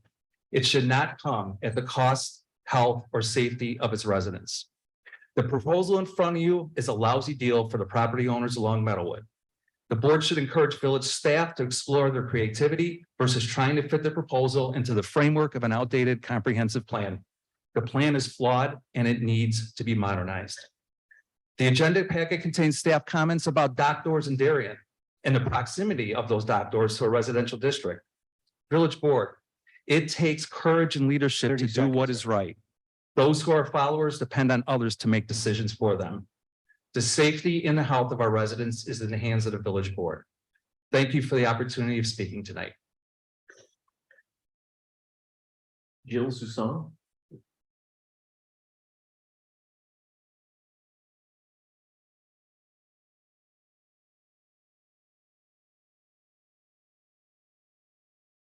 Hi, my name is Jill Susong. I live at 1201 Mansfield in Woodridge.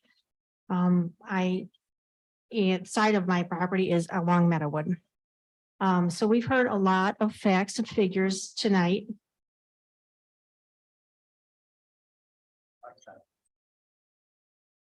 Thank you very much for silencing that, and I'm sorry to interrupt you, but please go ahead. Thank you. We've heard a lot of facts and figures here tonight, but I'd like to present another aspect of the issue, the human aspect, a little context. I grew up on the southwest side of Chicago in a 4-room apartment. My parents never owned a home. I didn't live in a house until I bought one myself along with my husband. After 4 years in our starter home, we moved to Woodridge in 1989 and we built a brand new house. It was a dream come true. It seemed almost hard for us to believe. We have 4 bedrooms, a corner lot, a nice backyard for our 3 kids, and a dishwasher. I had never had a dishwasher before. We love Woodridge and have always felt the city services are wonderful.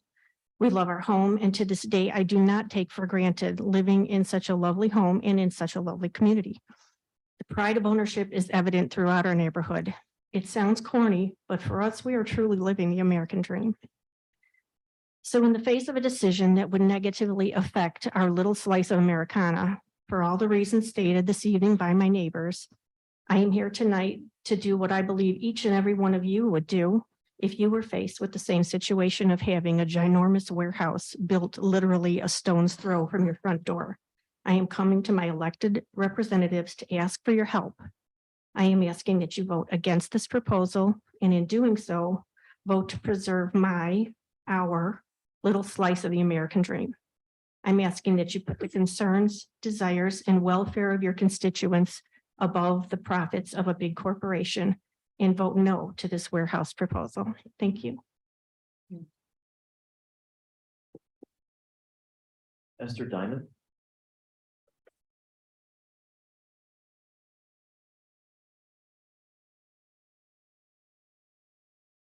Good evening.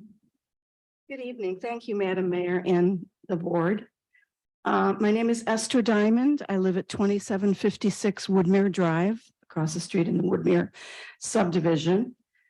I appreciate the due diligence that Trammell Crow has done in proposing this project, although I did hear one discrepancy this evening between the traffic engineer and the sound engineer. Traffic engineer said he used a calculation of 5 trucks per hour, and the sound engineer, as shown in his slide, was using 22 per hour. So I'm not sure if that will be addressed. But I'm here to talk about the air pollution that I think is going to be associated with this project. I sent an article to Administrator Clark today. I'm not sure if it made it to your inboxes. It's from the Environmental Defense Fund, which is a nonprofit organization. It's a report they published April of this year, 2023, titled "Making the Invisible Visible: Shining a Light on Warehouse Truck Air Pollution." It's several pages long and it references several peer-reviewed research studies, but I just want to read some of the highlights that address pollution. Again, I didn't hear anything from Trammell Crow or see anything in their studies about pollution. We saw noise studies, we saw line of sight studies, we saw traffic studies. I'm not sure we saw anything on air pollution. So this report states local air pollution causes health harms at all stages of life, including preterm and low birth weight births, respiratory illness, heart disease, and stroke. And there is increasing evidence of impacts on brain development and function, dementia, and diabetes. A growing body of peer-reviewed research published within the last 5 years indicates that exposure to traffic-related air pollution measured by nitrogen dioxide exposures increases the risks of the development of childhood asthma. Asthma is the leading cause of missed school days each year and has been linked to diminished school performance. Air pollution from trucks is also associated with increased health risks at other stages of life, raises the risks, as I said, of preterm birth and low birth weight. For adults, it increases the risks of dementia in addition to heart disease and stroke. Diesel trucks also emit other health-harming pollution, including fine particulate matter, volatile organic compounds, carbon monoxide, and sulfur dioxide. The less visible pollution, freight trucks and buses make up around 10% of the vehicles on US roads. They're responsible for nearly half of the transportation sector's nitrogen oxide emissions. I submit that if you vote in favor of this project, you are not only going against the wishes of the communities, you will also be endangering their health and well-being. Thank you. Angie Johnson.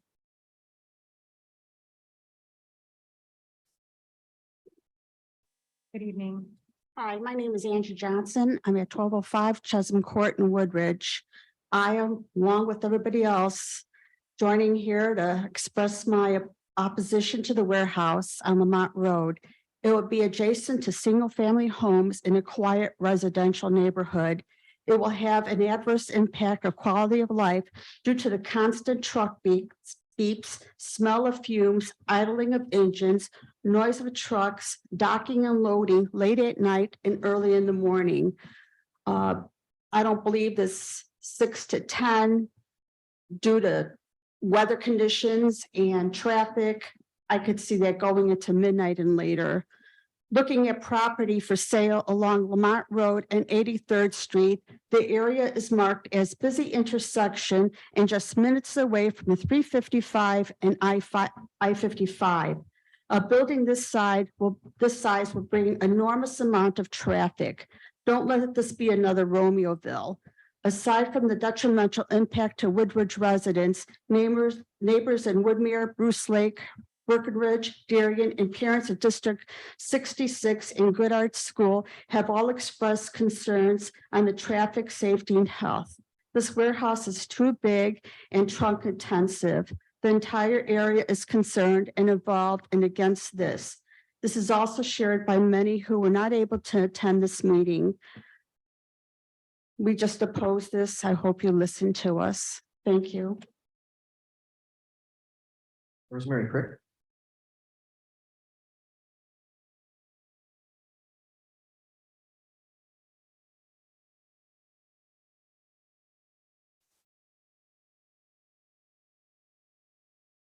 Evening. Hi there. Second, please. Okay. Hi, my name is Rosemary Crick, 17031 Carlisle Lockport. I am a former resident of Woodridge. My family sadly left our home of 28 years because we weren't sure we could trust you to solve this problem after last time.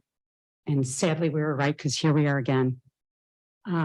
We landed in Lockport where we have an amazing Mayor Straight who affirms he receives calls from developers every week proposing warehouses, and he flatly refuses, saying, and I'm quoting him here, our residents deserve better than to have semis polluting our town and endangering people on the roads.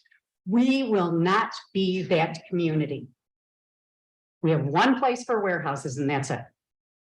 And the alderman says, I remind our officials not to be short-sighted. They think they're making a decision for today or 10 years from now, but it's for 50 years from now. Bolingbrook Mayor likewise prioritized residents turning down Amazon's distribution center. Mayor Cunningham, where is your voice in all of this? And on the topic, your planner is clearly biased for the developer. You should be working for the residents of Woodridge.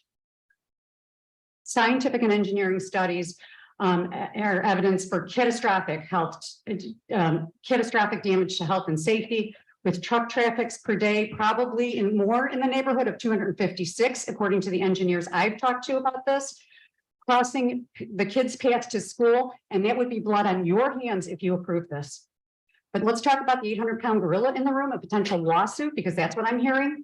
You do have numerous justifications to legally reject this. And here's a short list you can pass out. All things considered, I'd be more afraid of legal recourse from the residents that remain if you do pass this. And now,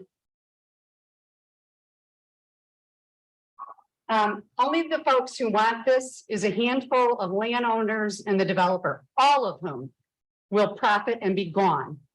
I used to feel sorry for them, but now, you know, they're not trying to bring a badminton or a vet clinic or something like that here. The residents that stay will risk their health and safety with environmental and noise pollution. And I'd like to request a moment of silence for the lost peace and quiet in this community. It's only about 30 seconds now, but your vote will determine if you are subjecting residents to it 24/7, 365. 30 seconds.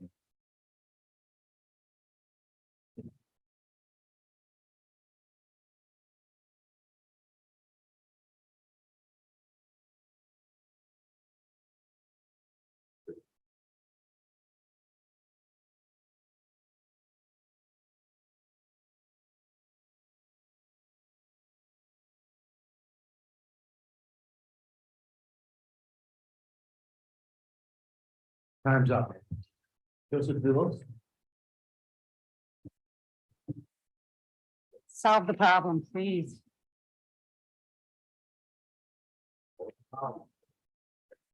Good evening. Good evening.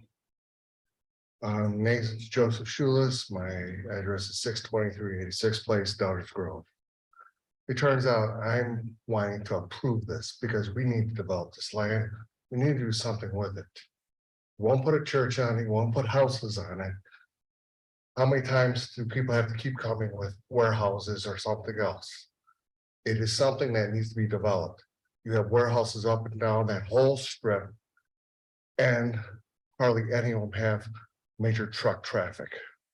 I've been a project manager for a company and I'm building a $250 million project. To give you an idea, for this building, it would take less than a year to build. The project I'm working on, to give you an idea, took 1,200 yards of concrete. That was over 100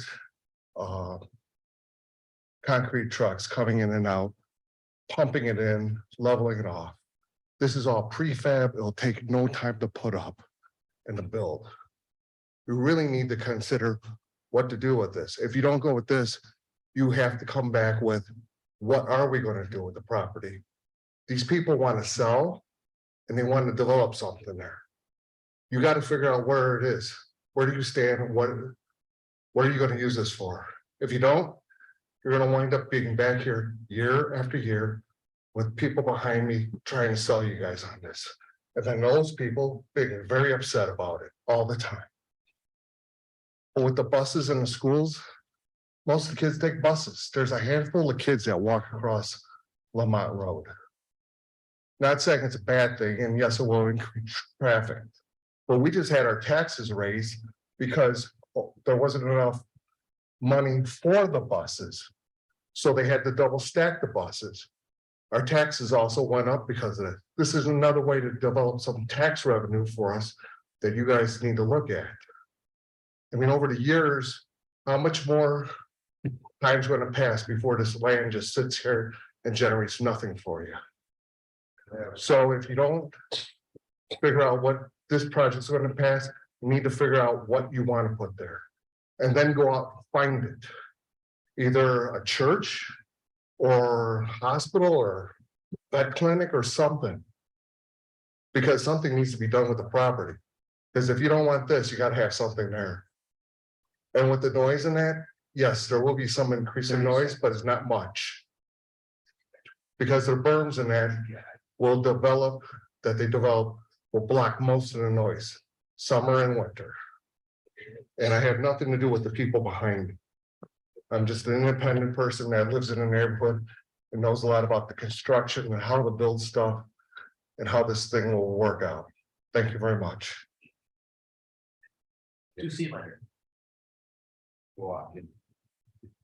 Sir, do you think you could be a little more polite? Everyone else here is sitting quietly. Okay, there's no need for you to comment. If you want to step up, you can put a speaker's card and have your 3 minutes. Have some respect for other people. It's not easy to stand up and speak in a public meeting. Ma'am, please come on. Evening, my name is Sue Sealander. I am at 81. Sealander, can you lower the mic so we can hear you? Sorry. There you go. Sue Sealander, 8141 Meadowood Avenue.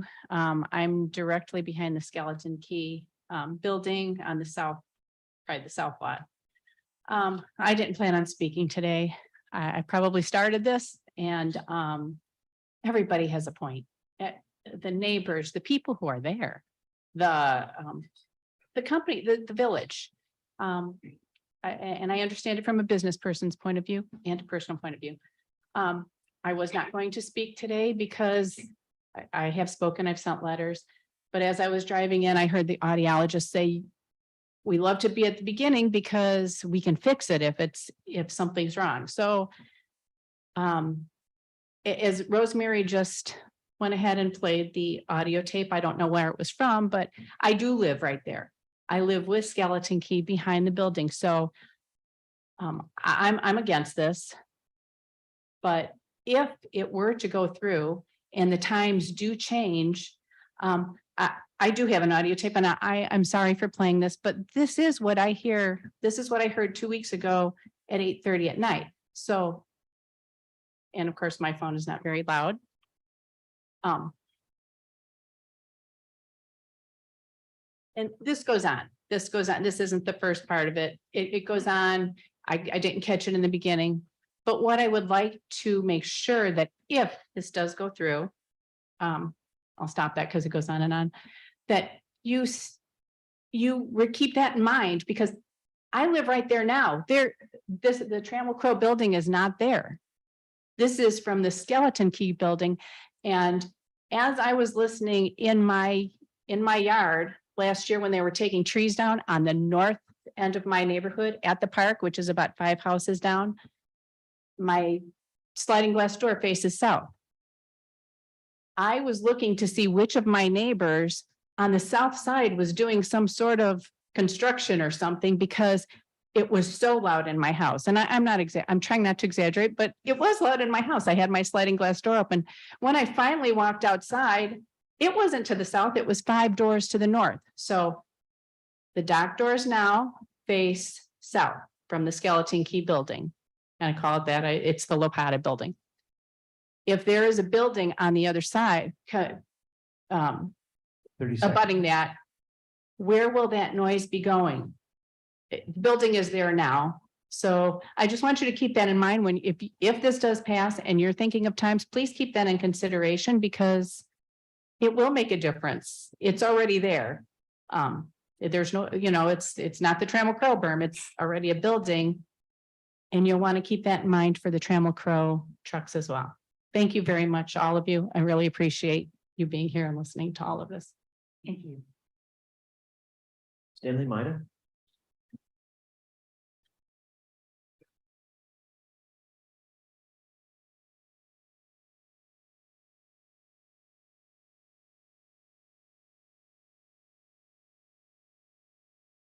Good evening. Good evening, members, mayor. I came to this. Your name and address, sir. 8200 Dunham. I've come to this area in 1968. I worked with the village prior mayor, and we did very good. I had a good feeling at that time with Woodridge. And I'm listening to all the concerns of the people. And I have to say one thing, I lived in Chicago before I came out here. I lived at near Pulaski Road. And our house was 300 feet from industrial area, which was prairie. Okay, as kids, we played in it and they started developing it. And a few people were concerned about this property that was out there that they were building. And we wound up with a truck transferring company. They built trucks on one side and they switched product and they moved the trucks on the other side. After they built that, they just went through and built all that building. All our concerns went away. We forgot that they were even there. They made some noise at sometimes. But we had planes going over too. We sat on the front porch. We watched the planes go over and we counted them, we watched for ones where the props were not moving. And it was a good time. I remember that. But out here, from 68, it was basically all farms around us, the Ides farm, and the farms changed and the subdivisions came in. And we didn't complain about the farms changing to subdivision. And we hear noises from the subdivision. The dump trucks were coming out there, the fireworks, they're shooting rockets over to our house. We didn't call the police on that. We pick them up and said, it's once a year, they're having fun. We try to live with the people. We try to be friendly with the people. I understand their concerns. And if I was to go against them in my speech, I have a way of saying I have truck traffic is going to increase, they said 1 or 2%. School buses, they're worried about kids. Most kids travel with the school bus. No, they don't walk across. If they do, they go on 83rd. There's a light there. Okay, all the concerns are, will fade, and I hope the board votes for this. It's been a long time. We've been trying to sell. We had contracts for 7 years. The zoning in this area, 23 years now. We gotta go. Your for time's it. up, sir. Okay, thank you. Thank you. Mayor, just for the record, that's Stanley Maida, 8200 Donovan. Thank you.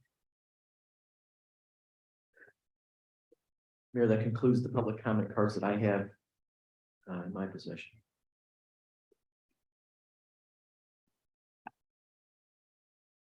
I'd like to offer one more time. If there's anyone that is in the audience this evening that has not filled out a comment card, but would like to address the village board, this would be the time. So I would invite you to please come to the podium if you would like to make a comment. Good evening, sir. And just as a reminder, your name and address, please, when you get up there. Thank you so much. My name is Thurston Johnson. I live at 1205 Chisholm Court. I am opposed to the warehouse. Some of the things that I didn't hear in the proposal was what they believed would happen concerning policing of the area, and also concerning if there was a fire at the warehouse. Is there a plan to add a fire department, or is there a sufficient amount of fire departments in the area to be able to contain a warehouse fire of this size? And then I also worry about what if trucks are coming in at 11 o'clock or midnight or 1 a.m. and someone calls and complains about it. The police have better things to do, I believe, than to go in here and check out a complaint about a noise in a warehouse. And I worry that nothing would happen. I know they would try, but I'm sure they have a smaller amount of people on night shift than they would during the day shift. Thank you. Thank you. Sir, if I could have you fill out one of those cards, Ms. Trucco has a card for you, just so we Okay, have it thank for the record. Thank you. Thank you very much, sir. Anyone else, please? Sam, did you want to speak? Okay, thank you. Welcome. Hi there, my name is Melissa Delcato. I live at Get closer to the mic. There you go. 8212 Chesterton Drive, Woodridge. Thank you all for being here. I know this isn't easy for any of you, and just all these residents so impassioned. It's really moving to listen to. And I wrote an email today, so I wasn't going to speak, but I wanted to bring up one thing that I haven't heard anybody talk about. Certainly this, in my opinion, is devastating for the residents that live along, Lamont Road and behind. But I live at, I've lived there 23 years. So certainly when I moved, we didn't have Costco or any of those things. So we've had quite, kind of on that corner, starting James Avenue through Lamont, we've had quite a bit of buildup over the last 20 years with increased traffic. And I live at 83rd and Woodward. And I don't even live right on, I live maybe 2 houses in across the street. And my bedroom's on the 2nd floor. And I know that recently I just hear traffic from 83rd at night all the time that I never used to hear. And what I'm thinking is we're all talking just about Lamont Road, which is certainly going to be very impacted. But that these trucks, if they're going to go to 355, they're going to cut right down 83rd and go left on Woodward, or they're going to go left on James, right? And at James, we've got our arc, we've got our pool in the summer. Down Woodward, we have our bike path. So I just really love Woodridge. I think the village does a great job with its residents, with all the programs and things. And I just look at the whole project as a detriment to the area in general. I just don't understand why we wouldn't place this economic development International Parkway where we already have these types of buildings. Why are we trying to plop it in where really, I understand across Darien, okay, that's water under the bridge, but we're really sort of just seems like it needs to be looked at in terms of what's the village's thought on this and what do we want our community to be. It doesn't seem like this is something that I've seen over the last 23 years that our village would support. Just in terms of the negative impact that it's going to have. And I just think about the speculative nature that we don't really know who's going in. And I worry with a company as big as Trammell Crow, and certainly they're a wonderful company, but if they can't get occupancy, they're going to be back here saying, well, you know, let's expand the hours. Let's do whatever we can so we can get someone in this building. And I see that what we agreed to today over the years degrading and it becoming even worse for our community. I would just like to see it put in the proper area, International Parkway. Thank you all for your consideration. Alyssa Delgado. That was me. My name is Greg Clanton. I live at 8264 Meadowwood, 34 years. We seen the Christmas tree farm turn into a $675,000 home that you guys said, hey, let's build them homes. Our little village, 35 years there. Come on, let's build these homes. We probably pay as much taxes, if not more, than most of Woodridge. Now you're going to come in here, you're going to let a company come in, take value away from our homes and increase our taxes. And you know what? If you do, fire all of you. Don't vote for them.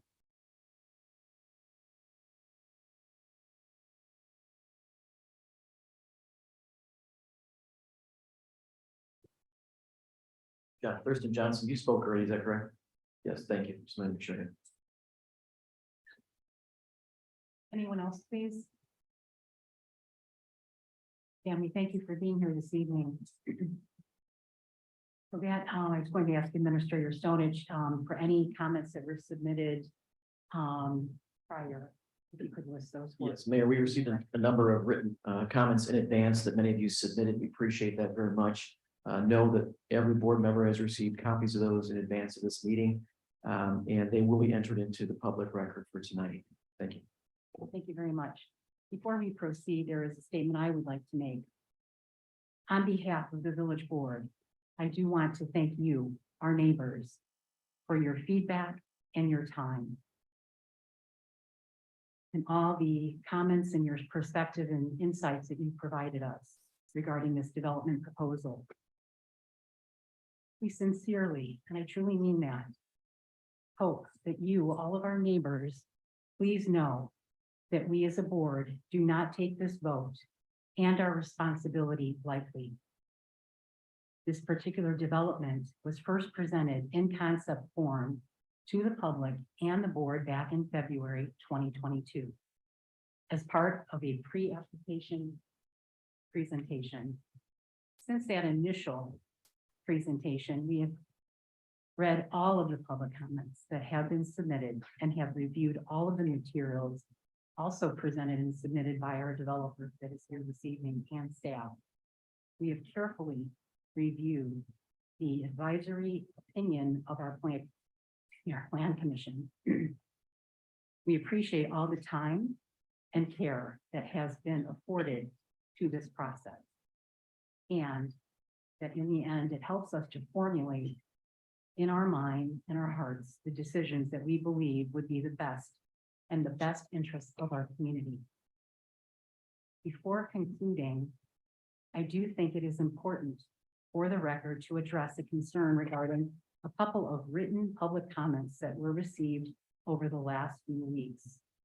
Specifically, there were a small number of written comments that sought to call into question the integrity of the village staff by alleging that there was this, concerted effort by our village staff to misrepresent or mislead the village board. In the staff report, which was regarding this proposed development. These allegations are not grounded in fact. My hope is that the author or authors were just misinformed or simply misinterpreted this information. Please know that our village staff holds themselves to us as a village and the village board in the highest regard and at the highest level of standards.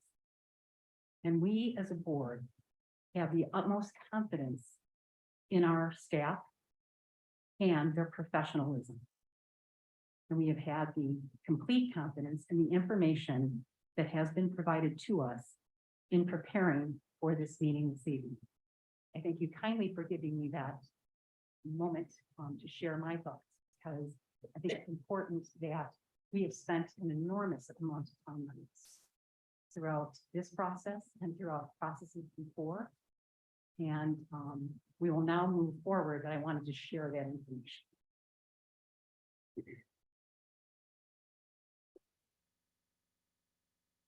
So now at this point, we would ask for deliberation to go on the village board. And I'm going to open it up to the village board and any comments and questions that they have at this point. So I'd like to open up and who would like to speak first? Madam Mayor, Yes, please, Trustee Page.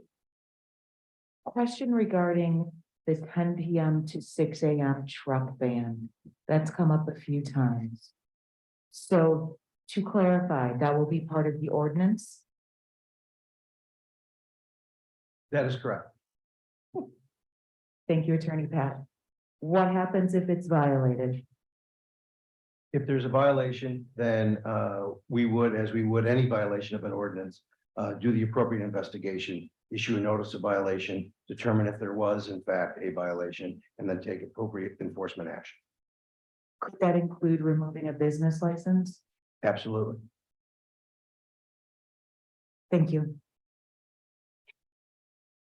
Trustee Page. Anyone else, please? Trustee Crusoe?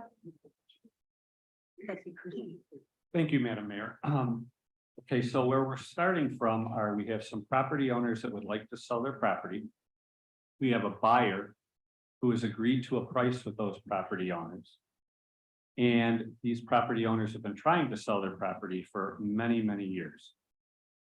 Trammell Crow has come in, they've put together a proposal that has dealt with as many of the issues as they can possibly deal with. And I don't see what more they could really do. They've just made another concession today, which would allow for reduced hours on truck traffic. We've heard a lot about proposals as far as, well, something else can go there. We have to look at other things. We have had discussions with residential builders who said they aren't interested in building there. Not profitable, the way the land is laid out, it's not going to work. And we're talking about people like Pulte who are always here in town looking for our various areas that they might be able to build. Retail is never going to go there. The retail climate has changed significantly, and nobody is looking to put retail in a location like that. I understand all of the concerns of the residents that live behind the proposed location. A lot of you had the same concerns when Ide's Tree Farm was sold, and I don't think that's worked out all that bad. At what point do we say that this parcel is actually being put to its best use? Because the market is what ultimately determines that. We can want something else to go there, but at this point, what else has been brought forth to say this is what we want to do? How much longer do we hold the owners hostage when they have somebody who has been ready to buy it for I don't know how many times now? So I was going to vote for this proposal no matter what, just like I voted for the last proposal. This one has become even better. I appreciate what Trammell Crow has done to get this to this point. And since they are not asking for any variances, I don't see, according to our village attorney, that we have any legal way to say they cannot build this. I realize many of you don't want it, but, and I'll take my legal advice from our village attorney, this is not something that we can just say, hey, we're going to not approve it because we just don't like it, or you just don't like it. And I can actually empathize with you and sympathize with your point of view, while at the same time thinking that this project should go forward. So I might have some other comments later, but at this point, I'll leave it at that and see if anyone else would like to speak. Thank you, Madam Mayor. Trustee Krusak. Trustee Blair, trustee Martina, I didn't know who had you actually. I have some questions. A lot of points were raised with objections, and I would just like some clarification. I'm gonna go first to our chief. A resident brought up about being able to police the area and or fire protection. Can you address that, please? Well, we have 3 fire protection districts, so they'll respond to any large fire. They will put out code for additional units. They did that, so I mean that's their excuse of having. And as far as being able to police the area. At least in the area, one of the things I think about is obviously the concerns of the community. Somebody had mentioned, I forget who it was, about 83rd Street. 83rd Street is a 5-ton limit for traffic on that street. We don't see that much truck traffic on there, and five tons, just to give you a sense of where it is, it's basically a box truck, something bigger than a box truck. I talked to our traffic officer today. I asked him, have we seen an increase of truck traffic on 83rd Street? He said no, although yesterday he did write a ticket for overweight there for a car hauler. I wouldn't think that we'd see too much semi truck traffic on 83rd Street despite this also coming to the surface. One of the things that we do with truck traffic is any officer can enforce truck traffic. We have 5 officers that are certified and specially trained in truck traffic. And when you actually stop a truck or overweight, it's pretty expensive fine.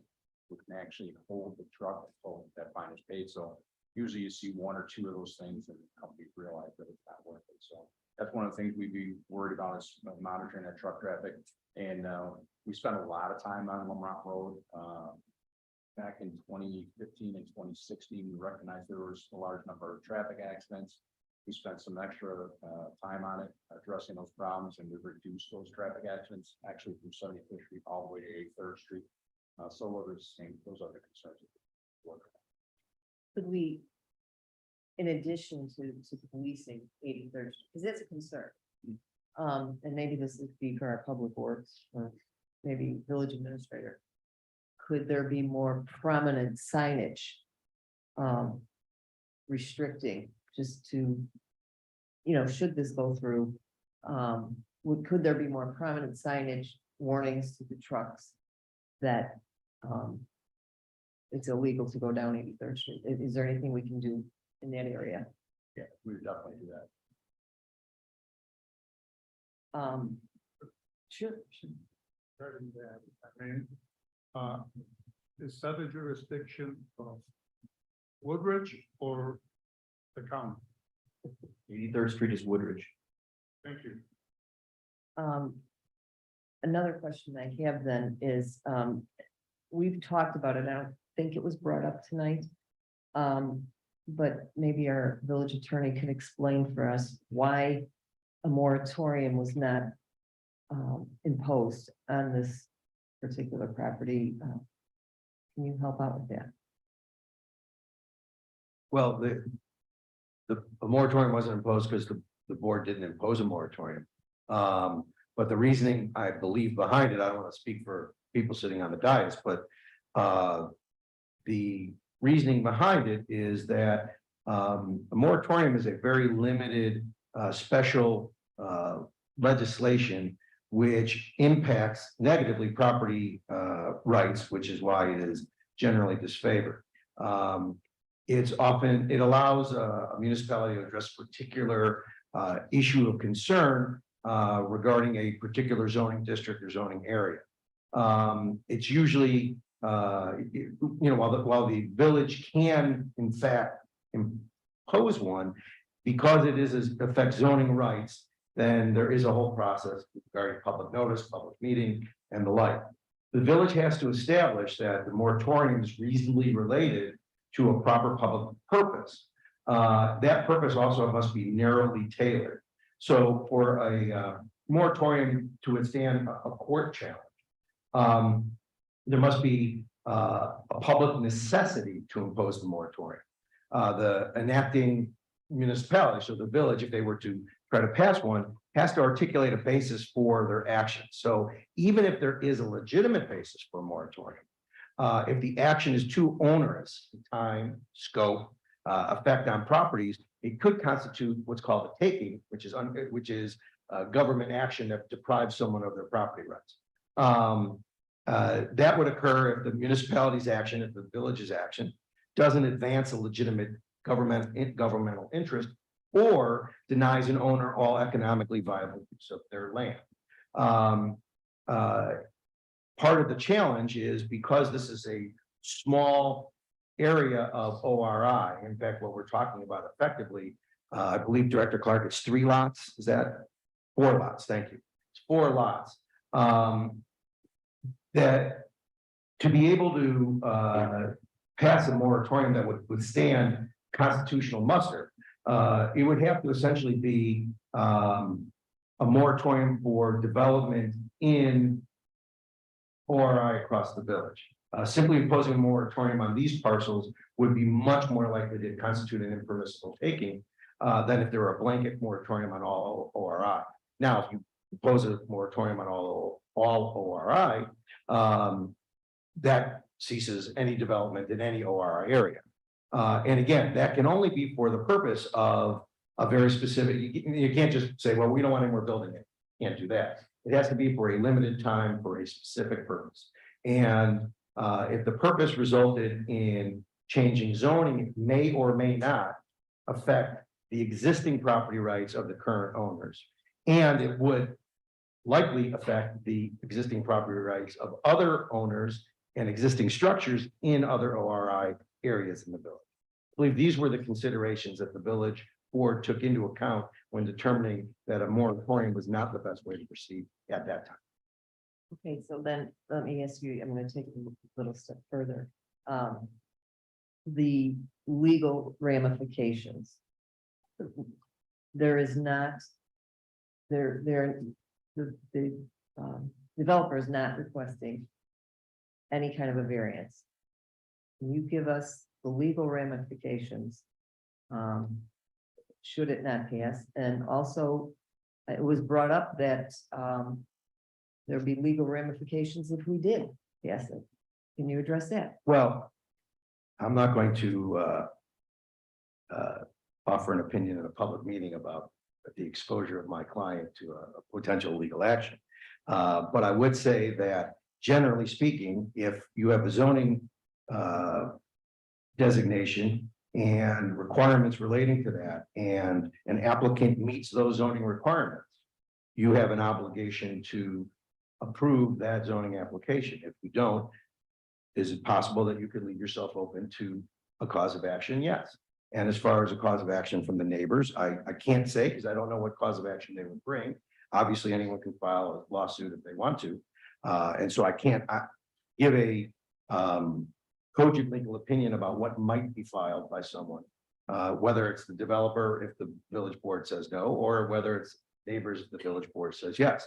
What I can say is that if the village board determines that the zoning requirements for this parcel have been met, then there is, from a legal standpoint, there's an expectation that approval would be given if one meets all the requirements. And can I ask you another question? I'm really sorry.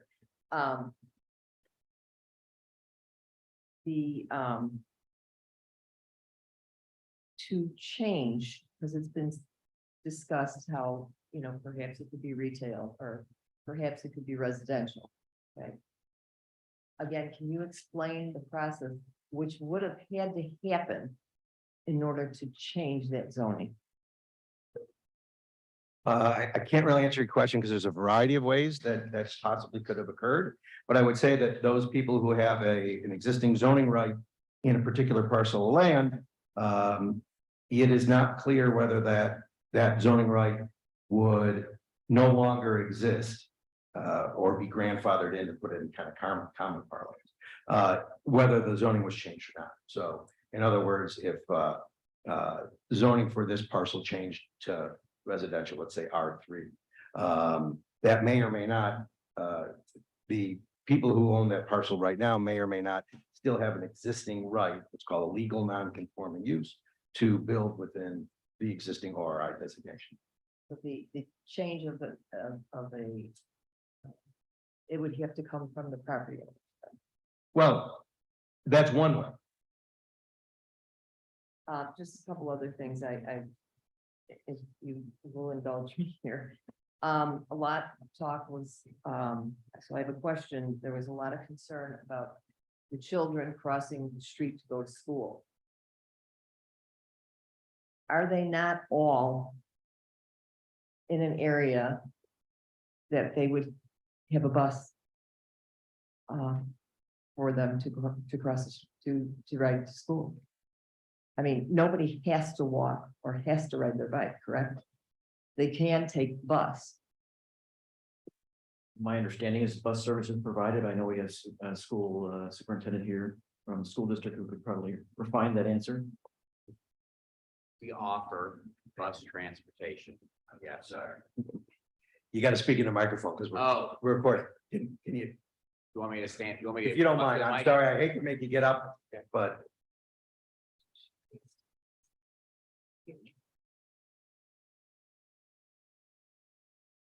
If I'm being asked, if fine when it works. I'm being asked to answer the question, is bus transportation offered? The answer is yes. However, we are not able to transport everyone who requests it. So we do have open requests for transportation, but we currently aren't able to transport everyone who requests it with our existing busing model. Does that answer your question? Thank you. Well, I think one of the last things is, it was brought up that the extended hours, the hours that, the developers agreed to. But it was brought up that weather or any other condition would extend those hours. Would that happen? The ordinance would not be drafted that way. The hours would be the hours. And whether there's weather or whether there's a successful or a struggling business in that location, the answer is, once that ordinance is in place, those are the requirements for that property. And if it was violated, they would be subject To enforcement as indicated before. I think that's all I have for now. Thank you very much, trustee Blair. Anyone else, please? Anthony? Madam Mayor, just a couple of questions. It was brought up, a lot of the questions I had were brought up as well, about future tenants and concerns about 24 hours. But I think we've answered that it's ending at 10 PM, correct? Correction, just truck deliveries. So you can have a facility 24 hours, but there's just no truck deliveries. We have no other businesses that we limit hours other than maybe our liquor licenses limit. But if Kohl's wanted to be 24 hours, Kohl's could be 24 hours. So it's just the truck deliveries. Got it. And so because it's, there's no tenants, it could be say a tennis club with no trucks, correct? A recreational use in the ORI district is a special use permit, so that would have to come before this board because those type of uses do generate high peak volumes of traffic. So that's typically why we look at those. So that would be a special use. Okay. Also, why isn't it in industrial parkway area? Right now, how much empty land is in industrial parkway to build on? I know there's about a 2% vacancy rate. We have one lot left on Wallace Way that is under permit and review. We have some of the property owners, for instance, Home Run and Pizza, they own their property. They own 7 acres and they're keeping it for themselves for their future expansion. They're one of the few owners. Most of the people lease. The businesses that are struggling right now that I've seen are the true office buildings that nobody's working in out of right now. Those are the ones that are coming to me and asking, what can we do? You know, there's trying to find some reuse of those, but most of the atypical buildings of this nature are occupied. I get requests pretty regularly looking for space, and we just don't have any to offer. Sorry, one more question. And I know that the owners of the land have been trying to sell it for quite some time. And I think trustee Krusek mentioned this, that residential developers are not interested in the land, correct? I've only been here a little over 9 months. I've not seen a request. I know some of the others have been here longer, as was stated. There was an effort when the last project came through that my former director did go out, and I think with my village manager did try to talk to some of the residential builders. And the feedback was there's not enough land there to make it economical, and that this would not be their preferred location. So most of these home builders are pretty highly aware of what's out there. And no one's approached us. And then one last question. So just to reiterate, the Trammell Crow project has really completed everything on the code. Is that correct? Staff's evaluation was that it is code compliant. Code compliant. And so based on code compliance, there's no argument we can make at this time. Well, I'm a lawyer. There's always argument I can make, but I would say that, again, to reiterate my previous comment, if a applicant, generally speaking, if an applicant comes and meets the code requirements, the expectation would be that the application would be approved. And just to clarify this, for those of us here, they've not requested a variance. Correct? That's correct. There was a condition put on the plan commission recommendation. But again, that is a recommendation. The developer has agreed to the condition that staff was suggesting regarding the limited hours for truck deliveries. But in a most technical sense, unless there is an agreement between the parties, the village can't unilaterally force that. It's not as if they are seeking a special use or seeking a variation. Whereas, for example, the previous proposed development here, CA Ventures, was seeking variations from the village code, and the village was able to put more restrictions there. Anyone else have questions? Or? And Yes, please. I apologize if it's already been addressed. It's been brought up by trustee Annalise that it's not residential. I know our director has now only been here for 9 months, but our village manager, our village, you've been around longer. Can you tell us if any other interest has been shown for this property over the last X amount of years? In my 6 years here, I have not met any talks about it with a residential subdivision or developer expressing interest. To my recollection, we've not received any other development concept proposals seeking different types of but other uses or different zoning for that matter in my 6 years. Thank you. I do have a question, please. And I don't know if this would be Director Clark. What is the process for the business license? So this is billed as a spec building, but if tenant or someone would come in, what is our process? Sure, our process typically, most businesses will reach out because they're inquiring about what the process is to get a building permit. And that's when we start asking questions. Well, what kind of use are you? What's the property you're looking at? Because they want to build out a space, but typically a business license is submitted. We, the community development department, will verify zoning. We typically do get on the phone. We will call, we will discuss operations, just to ensure that what they're presenting to us is understood by the department and is a permitted use. If it's not permitted, we will deny that application. Moving forward, the business license is the last thing a business will get. Building of this, more than likely will be applying for a building permit, of which we will also be reviewing all of those plans. In addition, the zoning code gives the zoning administrator authority to review those plans and make sure that they are in conformance with the performance standards. If there's any questions or concerns, the zoning administrator can request additional evidence, particularly how many trucks are going to be coming, part of your business. We'd like to know that.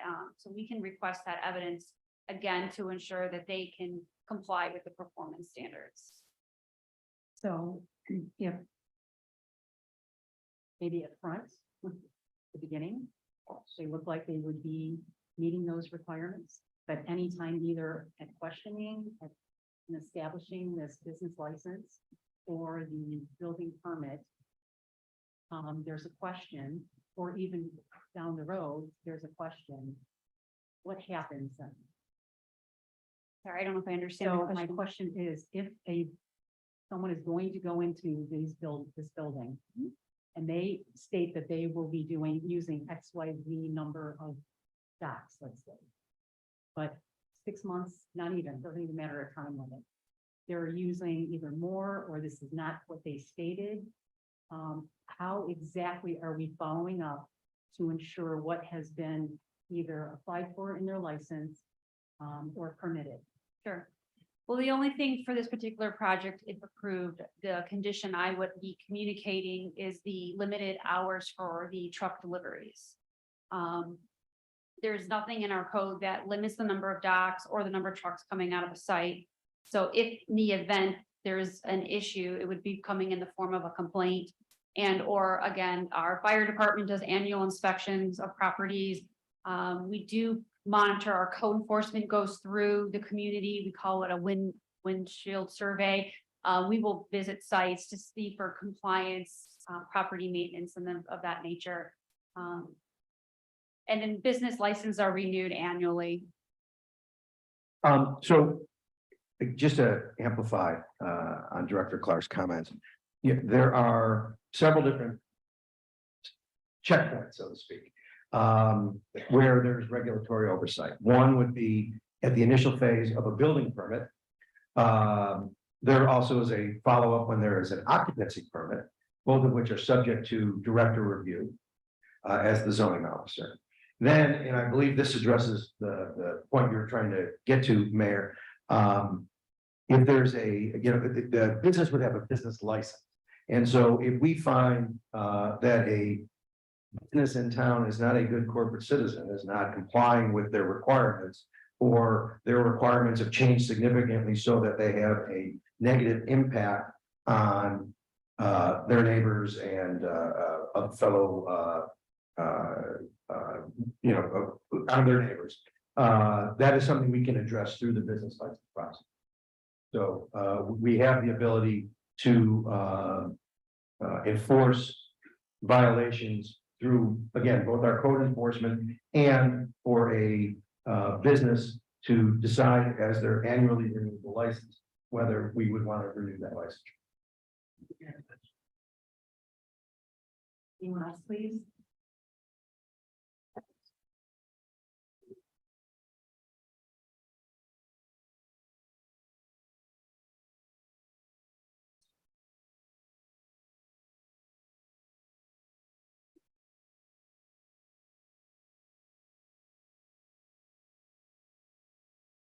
So I'm going to go ahead and at this point end the board deliberations as there's no other comments or questions at this time.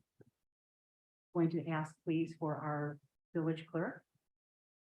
And I'm going to ask you to read the motion number here, which is item B on our agenda ordinance. I'm going to ask for a motion to approve item B, ordinance 2023-20. An ordinance granting a final plat of subdivision, consolidation and final site plan approval for the properties located at 8110, 8114, 8118 Lamont Road, and 8200 Dunham Road. Going to ask for a motion, please. If I may, Mayor, and I believe anticipating what Trustee Page is going to say, that would be as amended to include the condition relating to the parking as previously discussed at the open meeting. So as amended. Now I'm looking for a motion. So moved. Thank you, trustee Krusek, a second. Thank you, trustee Kagan. Any further discussion on this item? Seeing none, if our clerk would please call the roll. Trustee Anthony's, Aye. trustee Krusek. Aye. Trustee Page, Aye. trustee Martinez, Nay. trustee Kagan. Aye. Trustee Blair, Hi. motion passes. Guys are failures. All you are failures. Okay, excuse me, please. We hold decorum here, and I'm going to ask you, please understand. This whole thing, a big sham. Does violate zoning. Violates everything that we stand for in Woodbridge. I am embarrassed. Why did you? This is disgusting. Thank you very much for being here this evening. We are going to go ahead and proceed. So as a point of information for our public, with no further active agenda or unfinished or new business to come before the board, again, the village board has only one scheduled meeting in July, which is on July 20th. And that meeting will start at 7 p.m. We'll vote you on. The two things that I would like to mention is that we do have proclamations this evening, and we would like to honorably mention those proclamations. And they are as follows. One is June being Pride Month, and the honorable mention of proclamation recognizing the LGBTQ+, and also Monday, June 19th, recognized as Juneteenth Day in Woodridge. The meeting this evening is a difficult one, and we understand. And I would ask for understanding of the role of our board and the service that they have provided in this very long road that we've been on. I thank you as our neighbors for being here and participating. And also I ask for your understanding again. This is very difficult for all of us, and certainly we know that it's difficult on you as our neighbors, and we are we have worked tirelessly on this. So with no further business to discuss this evening, I would like to ask for a motion to adjourn our regular meeting of the village board. Motion, please. So moved. Thank you, trustee Page, a second. Thank you. Thank you, trustee Kagan. All those in favor, please say aye. Aye. Anyone opposed? Motion carries. It is 9:59 p.m. and we are adjourned. Good evening, everyone, and thank you.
Yeah. Yeah.